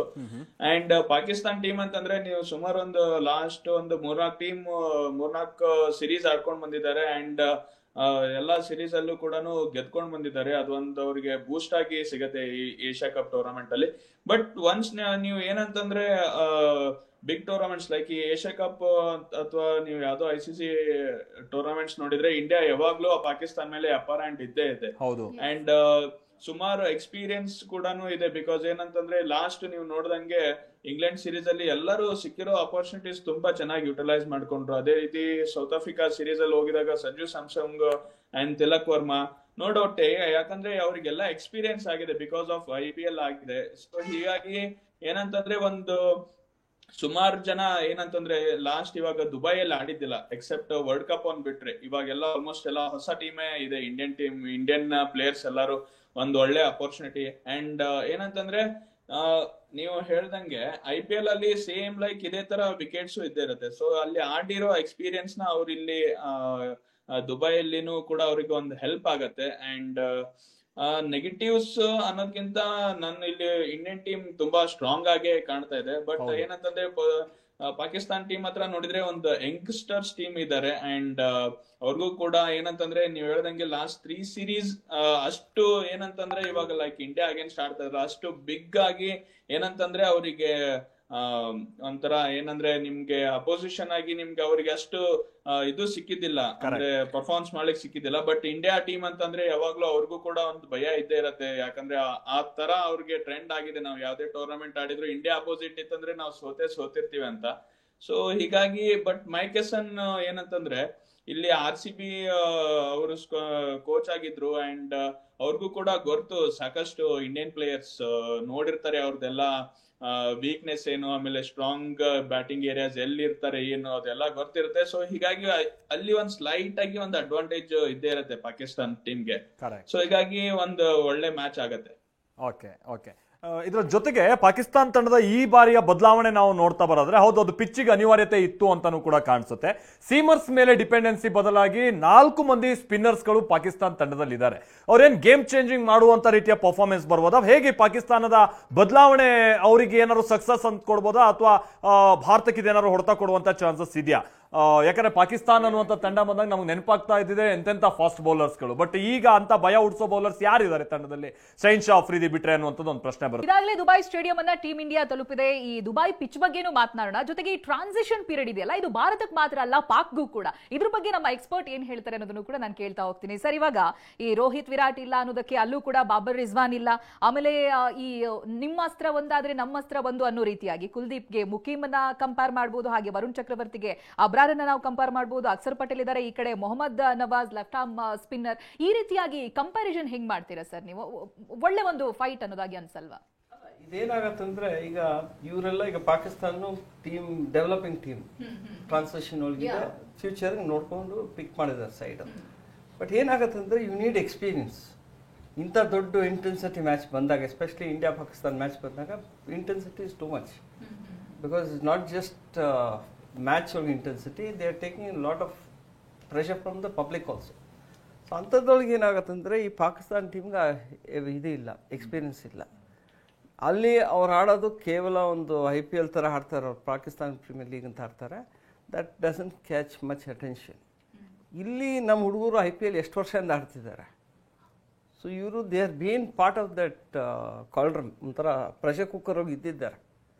ಸೊ ಅದು ನೋಡೋಕೆ ಹೋದರೆ ನೀವು ಮ್ಯಾನ್ ಟು ಮ್ಯಾನ್ ಹೋದ್ರೂ whatever they have, we are 10 times more than. But cricket ಒಳಗೆ ಏನಂದರೆ, ನಾನು ಯಾವತ್ತೂ ನೋಡಿದ್ದೀನಿ, ಅದು cricket writer I can tell you, ಅವತ್ತಿನ ದಿವಸ just one player can change the whole thing. T20 ಒಳಗೆ ಆ spinner gets the line right, gets wickets. ಆ ಫಾಸ್ಟ್ ಬೌಲರ್ ಈ ವಿಕೆಟ್ ಒಳಗೆ ಏನು ಇಲ್ದವ್ರು ಕೆಲವು ವಿಕೆಟ್ಸ್ ಬಂದುಬಿಟ್ರೆ ಡೈನಮಿಕ್ಸ್ ಮ್ಯಾಚ್ ಚೇಂಜ್ ಆಗುತ್ತೆ. ಬಟ್ ಇಲ್ಲಿ ದುಬೈ ಪಿಚ್ ಆಗಿರೋದ್ರಿಂದ ಇದು ಪಾಕ್ಗೆ ಒಂಥರ ಹೋಮ್ ಪಿಚ್ ತರಾನೇ ಅನಿಸ್ತದೆ. ಹೋಮ್ ಅಂತ ಹೇಳಕ್ಕಲ್ಲ. ಒಂದೇ ಏನಂದ್ರೆ ಜ್ಞಾಪಕ ಇಟ್ಕೋಬೇಕು, ಕ್ರಿಕೆಟ್ ಒಳಗೆ ಏನಂದ್ರೆ ಬಾಲ್ ಬಂದಾಗ ಬ್ಯಾಟ್ಸ್ಮನ್ ಕಿಂಗು. ಬಾಲ್ ಬರ್ದವರೆ ಬ್ಯಾಟ್ಸ್ಮನ್ ತಲೆ ಹುಳ ಇರುತ್ತೆ. So spinners will dominate. Ball ಬರಬೇಕು, ಅವಾಗ ನಾವು ball on to the bat ಅಂದ್ರೆ ಹೊಡಿತೀವಿ, ಬರ್ದೋರೆ ನಾವು ಹುಡುಕಾಡಬೇಕು. ಸೊ ಏನಾಗುತ್ತೆ ಅಂದರೆ ಹೇಳ್ತಾರೆ ದುಬೈ ಪಿಚ್ ಅಲ್ಲಿ ರಾತ್ರಿ ಆಗ್ತಾ ಇದ್ದ ಹಾಗೆ ಸ್ಪಿನ್ನರ್ಗಳಿಗೆ ಸಮಸ್ಯೆ ಆಗ್ಬೋದು ಡ್ಯೂ ಟು ಇರ್ಬೋದು, but the slowness of the wicket matters. So ಅದು ಹೇಗೆ ಅವ್ರ ಸ್ಪಿನ್ನರ್ಸ್ ಯೂಟಿಲೈಸ್ ಮಾಡ್ಕೋತಾರೆ. ಈಗ ಅವ್ರಿಗೇನಂದರೆ ನಮ್ಮವರು ಎಕ್ಸ್ಪೀರಿಯನ್ಸ್ಡು, ನಾವೆಲ್ಲ ನೋಡ್ಕೊಂಬಂದಿದ್ದೀವಿ, ಆಡ್ಕೊಂಬಂದಿದ್ದೀವಿ, ಈ ಥರ ಸಿಚುವೇಶನ್ ನೋಡ್ಕೊಂಬಂದು. ಈಗ ಆ ಯಂಗ್ಸ್ಟರ್ಸ್ಗೆ ಒಂದು ಆಪರ್ಚುನಿಟಿ, ಈ ದೊಡ್ಡ ಸ್ಟೇಜ್ ಅವ್ರಿಗೆ ಏನಾದ್ರು ಮಾಡಬೇಕು. ಪ್ಲೇಯರ್ಸ್ಗೆ ಈ ಯುದ್ಧ ನೋಡಲ್ಲ, they not word about that. ಆ ಫೀಲ್ಡವ್ರಿಗೆ ನಾವು ಅವ್ರಿಗೆ ಹೊಡಿಬೇಕಷ್ಟೇ, ಆ ಗುದ್ದು ಹೊಡ್ಬಿಡ್ತಾರೆ. ನಮ್ಗೆ ಏನು ಜನ ಹೇಳ್ತಾರೆ on the pitch it is ball and bat. So ಆ ಸಿಚುವೇಶನ್ ಇವ್ರಿಗೆ ಏನಂದರೆ ಈಗ ಪಾಕಿಸ್ತಾನವ್ರಿಗೆ it's an opportunity to show that they are capable. ಅವ್ರು ಏನಾದ್ರು ಅಕಸ್ಮಾತ್ ಚೆನ್ನಾಗಿ ಪರ್ಫಾರ್ಮ್ ಮಾಡಿದ್ರೆ ಗುಡ್ ಫಾರ್ ಪಾಕಿಸ್ತಾನ್ ಕ್ರಿಕೆಟ್. ಹಂಗ್ ನೋಡಕ್ ಹೋದ್ರೆ ಇಲ್ಲಿ ಟಾಸ್ ಈಸ್ ಬಾಸ್ ಅಂತ ಹೇಳ್ಬೋದು. ಇವತ್ತು ಸ್ವಲ್ಪ ಟಾಸ್ ಇಸ್ ಬಾಸ್ ಅನ್ನೋ ರೀತಿಯಾಗಿನೇ ಇದೆ. ಬಟ್ ಗೌರವ್ ಅವರೇ, ಇನ್ನೊಂದು ವಿಚಾರ ಅಂದ್ರೆ ಈಗ ಹೌದು ಬಾಬರ್ ಅಜಮ್ ಅವ್ರಿಗೆ ಬಹುಶಃ ಪಾಕಿಸ್ತಾನದಲ್ಲೇ ಅವ್ರ ವಿರುದ್ಧವಾಗಿರುವಂತ ಸಿಟ್ಟು, ಅವ್ರಿಗೆ ಅವ್ರ ವಿಚಾರವಾಗಿ ಆಗಾಗ ಆಗೋ ಟ್ರೋಲ್ಗಳು, ಅವ್ರು ಅದಕ್ಕೆ ತಕ್ಕಾಗೆ ಅವ್ರು ಕೊಟ್ಟಿರುವಂತ ಕೆಲ ಇಂಪಾರ್ಟೆಂಟ್ ಮ್ಯಾಚ್ ನಲ್ಲಿ ಪರ್ಫಾರ್ಮೆನ್ಸ್ ಇಲ್ಲದೆ ಇರೋದು ಕಾರಣ. ಬಟ್ ರಿಜ್ವಾನ್ ವಿಚಾರವಾಗಿ ಭಾರತದ ವಿರುದ್ಧವಾಗಿ ಅವ್ರ ಪರ್ಫಾರ್ಮೆನ್ಸ್ ಇನ್ಫ್ಯಾಕ್ಟ್ ಚೆನ್ನಾಗಿದೆ. ಸ್ಟ್ರೈಕ್ ರೇಟ್ ಅನ್ನೋದಕ್ಕಿಂತ ಸಂದರ್ಭಕ್ಕೆ ತಕ್ಕಾಗ ಆಡಿರುವಂಥದ್ದನ್ನು ನಾವು ನೋಡಿ.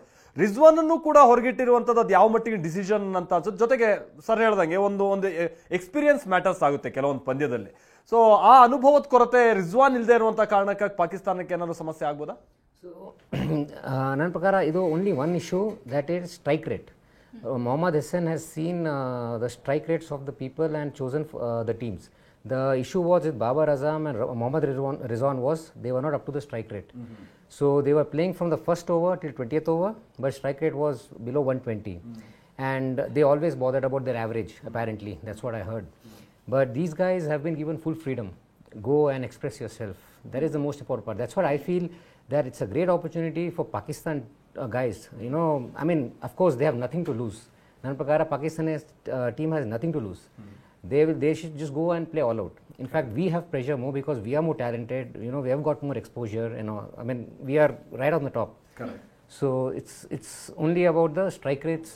Because of that, Azam and Rizwan are not part of the team. Correct. ಬಹುಶಃ ಇನ್ನೊಂದು ವಿಚಾರ ಅಂತಂದ್ರೆ ಅನಿರುದ್ಧ ಅವ್ರ ಜೊತೆಗೆ ನಾನು ಮಾತನಾಡ್ತೀನಿ, ಒಂದು ಬ್ರೇಕ್ ತಗೊಳ್ತೀನಿ. ಬಟ್ ವಿಚಾರ ಏನು ಅಂತಂದ್ರೆ ಭಾರತಕ್ಕೆ T20ಯಲ್ಲಿ ಬಹಳ ದಿನಗಳಿಂದ ಹುಡುಕ್ತಾ ಇದ್ದಂತ ಒಂದು right hand left hand combination ನಾವು ಈ ಬಾರಿ, ಅದರಲ್ಲೂ Abhishek Sharma vada performance 190+ strike rate ಅನ್ನ ಅವರು ಈಗಲೂ ಕೂಡ ಮೇಂಟೈನ್ ಮಾಡ್ಕೊಂಡು ಬರ್ತಿದ್ರು. ಆಮೇಲೆ ಕಳೆದ ಬಾರಿ ಫ್ರಮ್ ದ ಫಸ್ಟ್ ಬಾಲ್ ಅವ್ರು ತೋರಿಸಿದಂತ ಆ ಇಂಟೆಂಟ್ ಏನಿತ್ತಲ್ವಾ, ಸೊ ಅದು ಈ ಬಾರಿ ಅಭಿಷೇಕ್ ಶರ್ಮಾ ಓಲ್ಡ್ ಟೂರ್ನಿಯಲ್ಲಿ ಒಂದು ಗಮನ ಕೊಡಬೇಕಾದಂತ ಪ್ಲೇಯರ್ ಅನ್ನುವಂತ ರೀತಿಯಾಗಿದೆ. ನಾವು ಕೆಲ ಇಂಡಿವಿಜುವಲ್ ಪ್ಲೇಯರ್ಸ್ ಬಗ್ಗೆ ಮಾತನಾಡ್ತಾ ಹೋಗೋಣ. ಕೇವಲ ಈ ಒಂದು ಅಥವಾ ಇವತ್ತಿನ ಮ್ಯಾಚ್ಗೆ ಅಂತ ಅಲ್ಲ, ಬಹುಶಃ ಭವಿಷ್ಯದ T20 ಕ್ರಿಕೆಟ್ನನ್ನ ಟೀಮ್ ಇಂಡಿಯಾಗೆ ಸಂಬಂಧಪಟ್ಟ ಹಾಗೆ ಇವ್ರು ಯಾವ ರೀತಿಯಾಗಿ ಸಪೋರ್ಟಿವ್ ಆಗಿ ನಿಲ್ತಾ ಹೋಗ್ಬೋದು ಅನ್ನುವಂಥದ್ದು ವಿಚಾರವಾಗಿ, ಅಥವಾ ಹೇಗೆ ಟೀಮ್ ಇವರಿಂದ ಹೆಚ್ಚಿನ ಲಾಭ ಪಡಿಬೋದು ಅಂತೇಳಿ.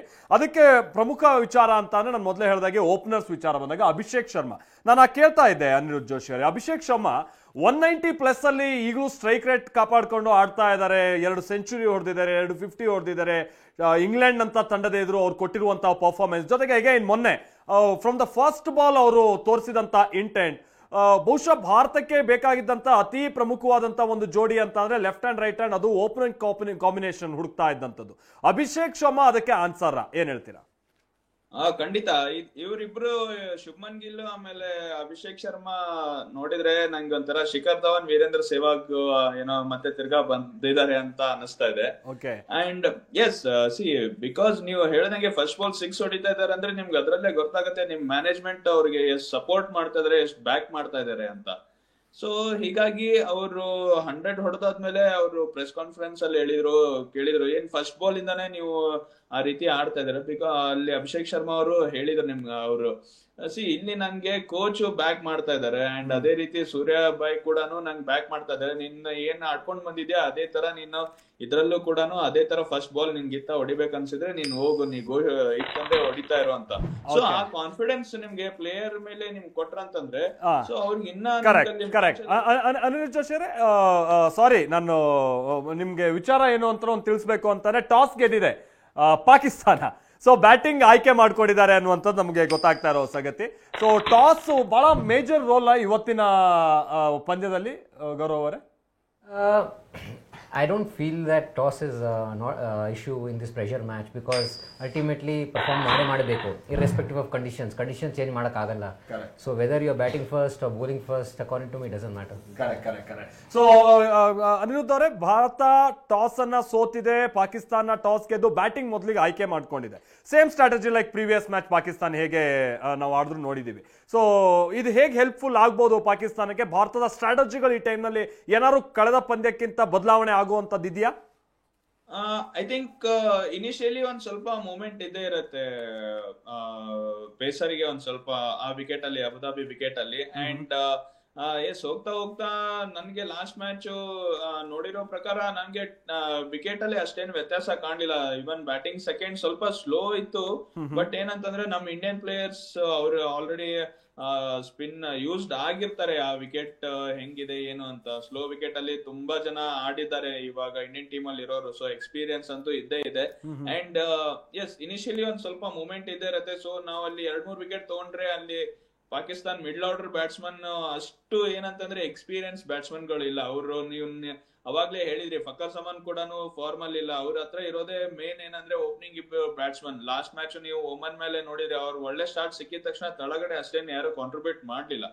ಸೊ ಹೀಗಾಗಿ ಏನಂತಂದ್ರೆ ಅರ್ಲಿ ವಿಕೆಟ್ಸ್ ತಗೊಂಡ್ರ ಅಂತಂದ್ರೆ ಪಾಕಿಸ್ತಾನ್ ಮೇಲೆ ನಾವು ಇಲ್ಲಿ ಪ್ರೆಷರ್ ಹಾಕ್ಬೋದು. ಅಂಡ್ ಅದೇ ರೀತಿ ಏನಂತಂದ್ರೆ ನಮ್ಮ ಕ್ವಾಲಿಟಿ ಸ್ಪಿನ್ನರ್ಸ್ ಕೂಡ ಇದ್ದಾರೆ. ವರುಣ್ ಚಕ್ರವರ್ತಿ, ಕುಲ್ದೀಪ್ ಯಾದವ್ ಕೂಡ ಇದ್ದಾರೆ. ಇಲ್ಲಿ ಲಾಸ್ಟ್ ಮ್ಯಾಚ್ ನಿಮ್ಗೆ ಅಕ್ಷರ್ ಪಟೇಲ್ ಅವರಿಗೆ ಅಷ್ಟು ಚಾನ್ಸ್ ಸಿಕ್ಕಿದ್ದಿಲ್ಲ. And more over Shivam Dube ಕೂಡ ಇವಾಗ ಲಾಸ್ಟ್ ಮ್ಯಾಚ್ ನೀವು ನೋಡಿದ್ರೆ ವೇರಿಯೇಷನ್ಸ್ ತುಂಬಾ ಅಂದ್ರೆ ತುಂಬಾ ಹೆಲ್ಪ್ಫುಲ್ ಆಯ್ತು, 3 ವಿಕೆಟ್ ತಗೊಂಡ್ರು. ಸೊ ಹೀಗಾಗಿ ಒಂದು ಒಳ್ಳೆ ಬೌಲಿಂಗ್ ಅಟ್ಯಾಕ್ ಇದೆ ಇಂಡಿಯನ್ ಟೀಮ್ಗೆ. ಅಂಡ್ ಪಾಕಿಸ್ತಾನ್ ಟೀಮ್ ನ ಆಲ್ಮೋಸ್ಟ್ 150 ಅಂಡರ್ ಸ್ವಲ್ಪ ಏನಾದ್ರು ಬ್ರೇಕ್ ಹಾಕಿದ್ರೆ ಸೆಕೆಂಡ್ ಬ್ಯಾಟಿಂಗ್ ಈಸಿಲಿ ನಾವು ಚೇಸ್ ಮಾಡ್ಬೋದು ಸರ್.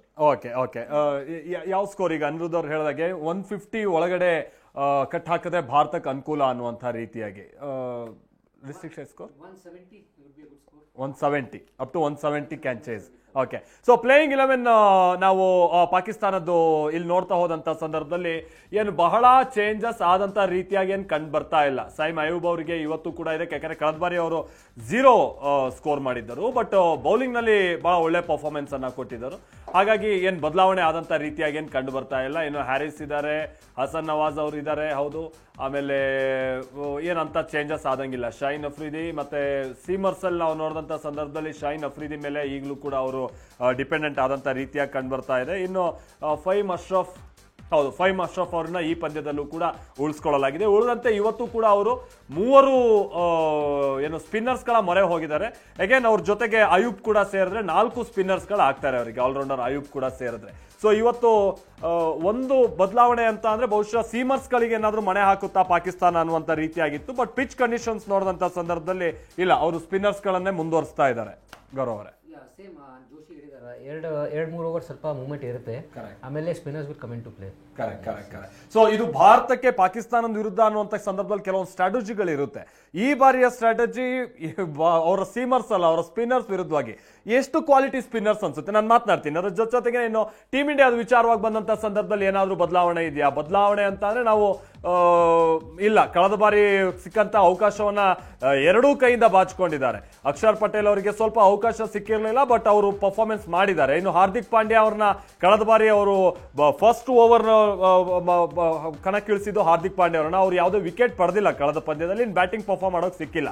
ಹಾಗಂತ Hardik Pandya one of the experienced player, ಅವ್ರನ್ನ ನಾವು ಹೊರಗಿಡಕ್ಕೆ ಕಾರಣ ಆಗಲ್ಲ. ಸೊ ಹಾರ್ದಿಕ್ ಪಾಂಡ್ಯನೂ ಕೂಡ ಇದ್ದಾರೆ. ಅಲ್ಲಿಗೆ ಸೂರ್ಯಕುಮಾರ್ ಯಾದವ್ ನಾಯಕ, ಅಭಿಷೇಕ್ ಶರ್ಮಾ, ಶುಭ್ಮನ್ ಗಿಲ್ ಓಪನಿಂಗ್ ಬರ್ತಾರೆ. ಅದಾದ ನಂತರದಲ್ಲಿ ಸೂರ್ಯಕುಮಾರ್ ಯಾದವ್ ಬರ್ತಾರೆ. ಅದಾದ ನಂತರದಲ್ಲಿ ತಿಲಕ್ ವರ್ಮಾ ಬರ್ತಾರೆ. ಅದಾದ ನಂತರದಲ್ಲಿ ಸಂಜು ಸ್ಯಾಮ್ಸನ್, ಅದಾದ ನಂತರದಲ್ಲಿ ಶಿವಮ್ ದುಬೆ, ಇನ್ನು ಹಾರ್ದಿಕ್ ಪಾಂಡ್ಯ, ಇನ್ನು ಅಕ್ಷರ್ ಪಟೇಲ್, ಆ ನಂತರದಲ್ಲಿ ಕುಲ್ದೀಪ್ ಯಾದವ್, ವರುಣ್ ಚಕ್ರವರ್ತಿ, ಜಸ್ಪ್ರೀತ್ ಬೂಮ್ರಾ. ಸೊ ಅಲ್ಲಿಗೆ ನಮ್ಮ ಸೀಮರ್ಸ್ ಅಂತ ನಾವು ಬಂದ ಸಂದರ್ಭದಲ್ಲಿ ಜಸ್ಪ್ರೀತ್ ಬೂಮ್ರಾ ಇದ್ದಾರೆ. ಆಮೇಲೆ Shivam Dube part time bowler ಅಂತ ಅಂದ್ಕೊಂಡಿದ್ದು, ಕಳೆದ ಬಾರಿ ಅವರೇ one of the main performer ಆಗಿದ್ರು. ಇನ್ನು ಹಾರ್ದಿಕ್ ಪಾಂಡ್ಯ ಇದ್ದಾರೆ. ಇನ್ನು ಸ್ಪಿನ್ನರ್ಸ್ ವಿಚಾರ ಬಂದಾಗ ಕುಲ್ದೀಪ್ ಯಾದವ್ ಇದ್ದಾರೆ, ಅಕ್ಷರ್ ಪಟೇಲ್ ಇದ್ದಾರೆ, ಅದರ ಜೊತೆಗೆ ವರುಣ್ ಚಕ್ರವರ್ತಿ ಇದ್ದಾರೆ. ಹೀಗಾಗಿ ಏನ್ ಬಹಳ ವ್ಯತ್ಯಾಸ ಇಲ್ಲ.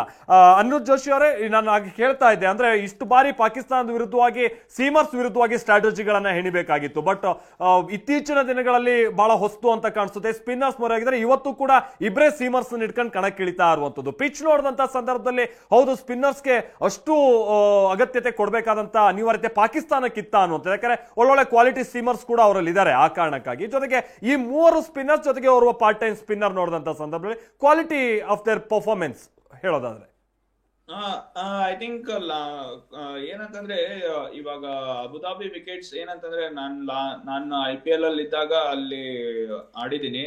ಸೊ ಅಲ್ಲಿ ಏನಂತಂದ್ರೆ ಇನಿಷಿಯಲಿ ಒಂದು 4 ಓವರ್ಸ್ ಒಂದ್ ಸ್ವಲ್ಪ ಸ್ವಿಮ್ಮಿಂಗ್ ಇದ್ದೇ ಇರುತ್ತೆ ಫಾಸ್ಟ್ ಬೌಲರ್ಸ್ಗೆ. ಬಟ್ ಹೆಂಗೆ ಹೋಗ್ತಾ ಹೋಗ್ತಾ ಹೋಗ್ತಾ ಏನಾಗುತ್ತೆ, ಒಂದ್ ಸ್ವಲ್ಪ ಸ್ಪಿನ್ನರ್ಸ್ಗೆ ತುಂಬಾ ಕಷ್ಟ ಆಗತ್ತೆ ಆಡೋದು ಅಲ್ಲಿ. ಸೊ ಹೀಗಾಗಿ ಏನಂತಂದ್ರೆ ಪಾಕಿಸ್ತಾನ್ 3 ಓವರ್ ಏನಂತಂದ್ರೆ ನಿಮ್ಗೆ 2 ಜನ ಲಾಸ್ಟ್ ಮ್ಯಾಚ್ ಕೂಡ ಇಬ್ಬರೇ ಫಾಸ್ಟ್ ಬೌಲರ್ಸ್ ಆಡ್ಸಿದ್ರು. ಅಂಡ್ 3 ಓವರ್ ಪಾಕಿಸ್ತಾನ್ ಯಾವಾಗ್ಲೂ ಹೆವಿಲಿ ಏನಂತಂದ್ರೆ ಸ್ಪಿನ್ನರ್ಸ್ ಮೇಲೆನೆ ಡಿಪೆಂಡೆಂಟ್ ಆಗಿದ್ದಾರೆ. ಸೊ ಹೀಗಾಗಿ ಅದೇ ಪ್ಲೇಯಿಂಗ್ 11 ನ ಅವ್ರು ಇವತ್ತು ಕೂಡ ಆಡಿಸ್ತಾ ಇದ್ದಾರೆ. ಬಟ್ ಇಲ್ಲಿ ನಮ್ಗೆ ಏನಂದ್ರೆ ಇಂಡಿಯನ್ ಟೀಮ್ ಅಲ್ಲಿ ನೀವು ನೋಡೋದಾದ್ರೆ ಎಸ್ ನಿಮ್ಗೆ ಎಲ್ಲಾ ರೀತಿಯಿಂದ ಆಪ್ಷನ್ಸ್ ಇದೆ. ನಿಮ್ ಜಸ್ಪ್ರೀತ್ ಬುಮ್ರಾ ಇದ್ದಾರೆ, ಹಾರ್ದಿಕ್ ಪಾಂಡ್ಯಾನು ಇದ್ದಾರೆ, ಅಂಡ್ ಶಿವಮ್ ದುಬೆ ಅವರು ಇದ್ದಾರೆ. ಬಿಕಾಸ್ ಏನಂದ್ರೆ ವಿಕೆಟ್ ನೀವು ಎಷ್ಟು ಇಲ್ಲಿ ನೀವು ನೋಡಿದ್ರೆ ಶಿವಮ್ ದುಬೆ ಅವರ ಬೌಲಿಂಗ್ ಅಲ್ಲಿ ಅವ್ರು ತುಂಬಾ ಕಟರ್ಸ್ ಹಾಕ್ತಾ ಇದ್ರು. ಕಟರ್ಸ್ ಅಷ್ಟು ಈಸಿ ಆಗ್ತಾ ಇಲ್ಲ ಬ್ಯಾಟ್ಸ್ಮನ್ ಗೆ ಹೊಡಿಬೇಕಂದ್ರೆ. ಅಂಡ್ ಬಿಗ್ ಬೌಂಡ್ರೀಸ್ ಕೂಡ ಇದೆ ಅಬುದಾಬಿಯಲ್ಲಿ. ಸೊ ಹೀಗಾಗಿ ಅದು ತುಂಬಾ ಹೆಲ್ಪ್ಫುಲ್ ಆಗತ್ತೆ.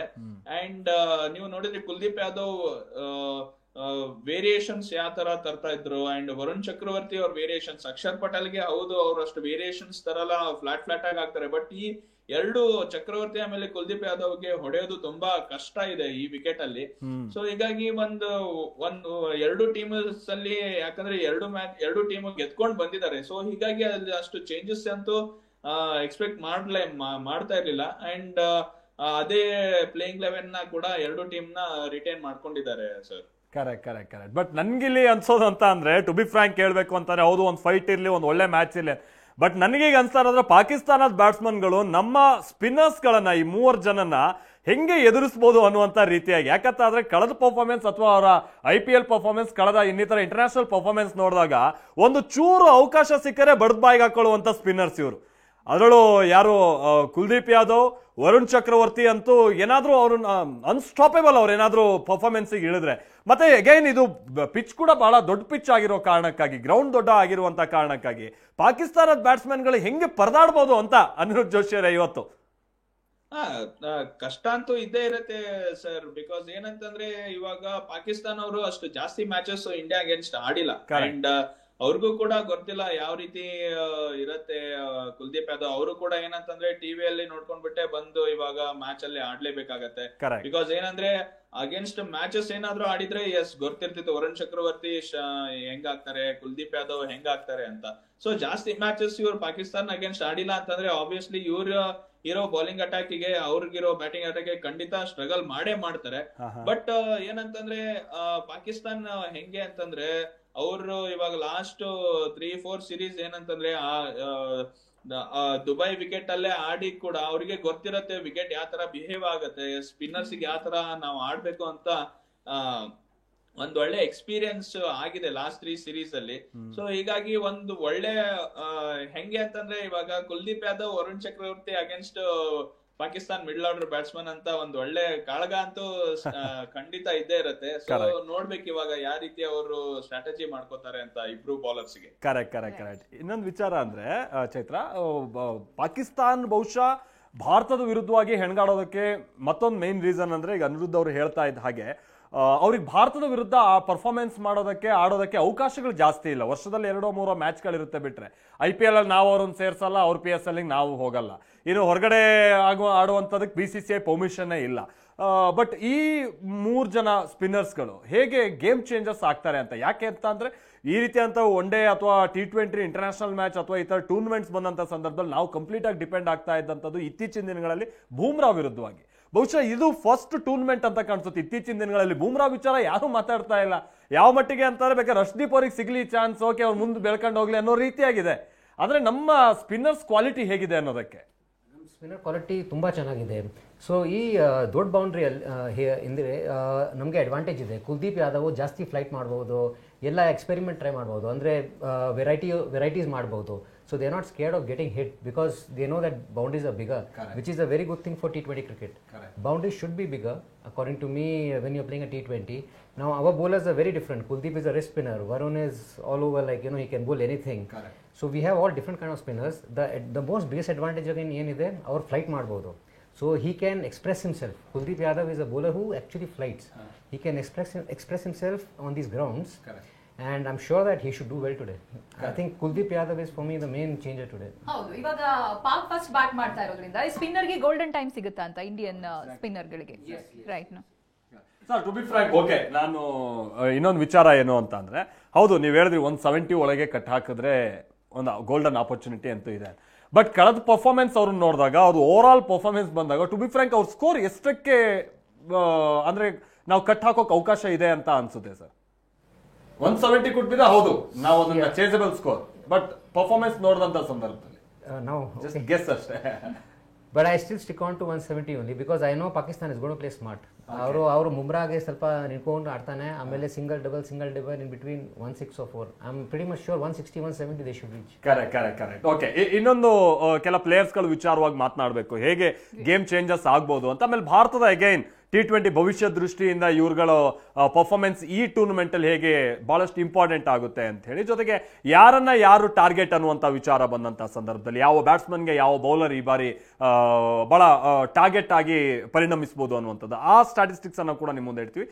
ಸೊ ಪಾಕಿಸ್ತಾನ ಇವತ್ತು ಟಾಸ್ ಅನ್ನ ಗೆದ್ದಿದೆ, ಬ್ಯಾಟಿಂಗ್ ಅನ್ನ ಆಯ್ಕೆ ಮಾಡ್ಕೊಂಡಿದೆ, ಮೊದಲ ಅಪರ್ ಹ್ಯಾಂಡ್ ಅವರಿಗೆ ಆಗಿದೆ, ಹೌದು. ಬಟ್ ಪರ್ಫಾರ್ಮೆನ್ಸ್ ವಿಚಾರ ಬಂದಾಗ ಯಾರು ಏನು ಅಂತ, ಇನ್ನು ಇವತ್ತಿನ ಇಡೀ ಒಂದು ಟೀಮ್ ಅನ್ನ ನೋಡಿದಂತ ಸಂದರ್ಭದಲ್ಲಿ ಪಾಕಿಸ್ತಾನ ತಂಡದಲ್ಲಿ ನಾವು ಸ್ವಲ್ಪ ಎಕ್ಸ್ಪೀರಿಯನ್ಸ್ಡ್, ಜೊತೆಗೆ ಭಾರತದ ವಿರುದ್ಧವಾದ ಪರ್ಫಾರ್ಮೆನ್ಸ್ ವಿಚಾರ ಬಂದಾಗ ಫಕರ್ ಜಮಾನ್ ಇಲ್ಲಿ ಮೊದಲಿಗರಾಗಿ ನಿಲ್ತಾರೆ. ಸೊ ಅವರ ಪರ್ಫಾರ್ಮೆನ್ಸ್ ಅನ್ನ ನೋಡ್ತಾ ಹೋಗೋಣ. 103 ಪಂದ್ಯಗಳನ್ನ ಆಡಿದ್ದು 2127 ರನ್ಗಳನ್ನ ಸ್ಕೋರ್ ಮಾಡಿದ್ದಾರೆ, 50 ಅನ್ನ ಪೇರಿಸಿದ್ದಾರೆ, ಯಾವುದೇ ರೀತಿಯಂತ 100 ಇಲ್ಲ, ಸರಾಸರಿ ಏನಂತ ಹೇಳ್ಕೊಳ್ಳುವಂಥದ್ದೇನಲ್ಲ.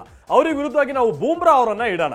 ಸೊ ಪಂದ್ಯ 71, ವಿಕೆಟ್ಸ್ 90, ಎಕಾನಮಿ 6.27. ನೋಡಿ, T20ಯಲ್ಲಿ 6.27 ಎಕಾನಮಿಯಲ್ಲಿ ಅವರು ಬೌಲ್ ಮಾಡಿದ್ದಾರೆ. ಬೆಸ್ಟ್ ಪರ್ಫಾರ್ಮೆನ್ಸ್, 7 ರನ್ ಕೊಟ್ಟು 3 ವಿಕೆಟ್ ಪಡೆದಿರುವಂಥದ್ದು. ಹೀಗಾಗಿ ಇವತ್ತು ಫಕರ್ ಜಮಾನ್ ಅನ್ನುವಂಥ ಆಟಗಾರ ಏನಾದರೂ ಪರ್ಫಾರ್ಮೆನ್ಸ್ಗೆ ಇಳಿದಂಥ ಸಂದರ್ಭದಲ್ಲಿ ಬೂಮ್ರಾ ಕಟ್ ಹಾಕೋಕೆ ಅವಕಾಶ ಇದೆ. ಇನ್ನು ಕುಲ್ದೀಪ್ಗೆ ಆಗಾ ಟಾರ್ಗೆಟಾ? 26 ಪಂದ್ಯ ಆಡಿದ್ದಾರೆ ಸಲ್ಮಾನ್ ಆಗಾ, ಪಾಕಿಸ್ತಾನದ ಕ್ಯಾಪ್ಟನ್ ಕೂಡ. 489 ರನ್ ಕಲೆ ಹಾಕಿದ್ದಾರೆ, 50 ಅಂದ್ರೆ 4 ಬಾರಿ ಅವರು 50 ಸ್ಕೋರ್ ಮಾಡಿದ್ದಾರೆ. ಇನ್ನು ಸರಾಸರಿಯು ಕೂಡ ಏನು ಬಹಳ ಹೇಳ್ಕೊಳ್ಳುವಂಥದ್ದೇನಲ್ಲ. ಇನ್ನು ಕುಲ್ದೀಪ್ ವಿಚಾರವಾಗಿ ಬರೋಣ. ಕಳೆದ ಬಾರಿ ಪರ್ಫಾರ್ಮೆನ್ಸ್ ನೀವು ನೋಡಿದರೆ ಹೇಗಿತ್ತು ಅಂತ. ಮೊನ್ನೆ ನಡೆದಂತ UAE ವಿರುದ್ಧದ ಪಂದ್ಯದಲ್ಲಿ 41 ಪಂದ್ಯ ಆಡಿದ್ದಾರೆ, 73 ವಿಕೆಟ್ ಎತ್ತಿದ್ದಾರೆ, 6.72 ಎಕಾನಮಿಯಲ್ಲಿ ಬೌಲಿಂಗ್ ಮಾಡಿದ್ದು. ಬೆಸ್ಟ್ ಬೌಲಿಂಗ್ ಪರ್ಫಾರ್ಮೆನ್ಸ್, 17 ರನ್ ಕೊಟ್ಟು 5 ವಿಕೆಟ್ ಪಡೆದಿರುವಂಥದ್ದು. ಇನ್ನು ಮೊನ್ನೆ ಪಂದ್ಯದಲ್ಲೂ ಕೂಡ ಅವರು 4 ವಿಕೆಟ್ ಅನ್ನ ಪಡೆದಿದ್ದಾರೆ. ಹೀಗಾಗಿ ಇವರು ಮೆನ್ ಇನ್ ಫಾರ್ಮ್. ಆ ಕಾರಣಕ್ಕಾಗಿ ನಾವು ಇವತ್ತು ಕುಲ್ದೀಪ್ ಯಾದವ್ ಅವ್ರ ಕಡೆಗೂ ಕೂಡ ಹೆಚ್ಚಿನ ಗಮನವನ್ನ ಕೊಡಬಹುದು, ಹೇಗೆ ಅಟ್ಯಾಕಿಂಗ್ ಇರುತ್ತೆ ಏನಂತ. ಸರ್, ಕೊನೆಯದಾಗಿ ಓವರ್ ಆಲ್ ಆಗಿ ಇವತ್ತಿನ ಪಂದ್ಯದಲ್ಲಿ ಯಾವ player one of the best performer ಆಗಬಹುದು ಅಂತೇಳಿ ಭಾರತ ತಂಡದಲ್ಲಿ? As a batsman, I'll pick up Abhishek Sharma, and as a bowler, I'll pick up Kuldeep Yadav. Okay madam, ಯಾರು ಒಳ್ಳೆ ಪರ್ಫಾರ್ಮರ್ ಆಗಬಹುದು ಅಂತ? ಅವರೆಲ್ಲ ಒಳ್ಳೆ ಚಾಯ್ಸಸ್ ನ ತಗೊಂಡ್ಬಿಟ್ರು ಈಗ. ಎಕ್ಸಾಕ್ಟ್ಲಿ, ನಮ್ಮ ರೋಹಿತ್ ಶರ್ಮಾ ಅವರು ವಿರಾಟ್ ಕೊಹ್ಲಿನ ತುಂಬಾ ಮಿಸ್ ಮಾಡ್ಕೋತಾ ಇದೀವಿ ಡೆಫಿನೆಟ್ಲಿ. ಬಟ್ ಬುಮ್ರಾ ಅವ್ರು ಇನ್ನೂ ಇದ್ದಾರೆ, ಅವ್ರನ್ನ ಅವ್ರು ಹೇಗೆ ಆಟ ಆಡ್ತಾರೆ ಅನ್ನೋದನ್ನ ನಾವು ಕಾಯ್ತಾ ಇದೀವಿ.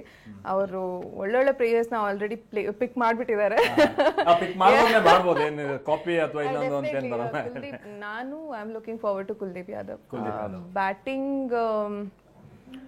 ಬ್ಯಾಟಿಂಗ್ ನೋಡೋಣ. ನಾನು ಇವಾಗ ಯಾರು ಚೂಸ್ ಮಾಡಕ್ಕಿಲ್ಲ, ನಾನು ಕಾಯ್ತೀನಿ. ನಮ್ಮ ಇಂಡೋ ಪಾಕ್ ಮ್ಯಾಚ್ ಮುಗಿಯೋ ತನಕ ಕಾದು ನಂತರ ನಾನು ಪಿಕ್ ಮಾಡ್ತೀನಿ. ಇನ್ನು ಅನಿರುದ್ಧ್ ಜೋಶಿ ಅವರೇ, ಸೊ ನೀವು ಇವತ್ತು ಯಾವ player one of the best performer ಆಗಬಹುದು ಅಂತ ಹೇಳ್ಕೊಂಡು ಭಾರತ ತಂಡದಲ್ಲಿ ಬ್ಯಾಟ್ಸ್ಮನ್ ಜೊತೆಗೆ ಬೌಲಿಂಗ್ ಡಿಪಾರ್ಟ್ಮೆಂಟ್ ನೋಡಿದಂತ ಸಂದರ್ಭದಲ್ಲಿ guessing? I think yes, bowling ಅಲ್ಲಿ ನೀವು ನೋಡೋದಾದ್ರೆ ನಾನು ಕೂಡ ಕುಲ್ದೀಪ್ ಯಾದವ್ ಅಂತಾನೆ ಹೇಳ್ತೀನಿ ಇಲ್ಲಿ. ಅಂಡ್ ಬ್ಯಾಟಿಂಗ್ ಅಲ್ಲಿ ನನ್ಗೆ ಏನಂತಂದ್ರೆ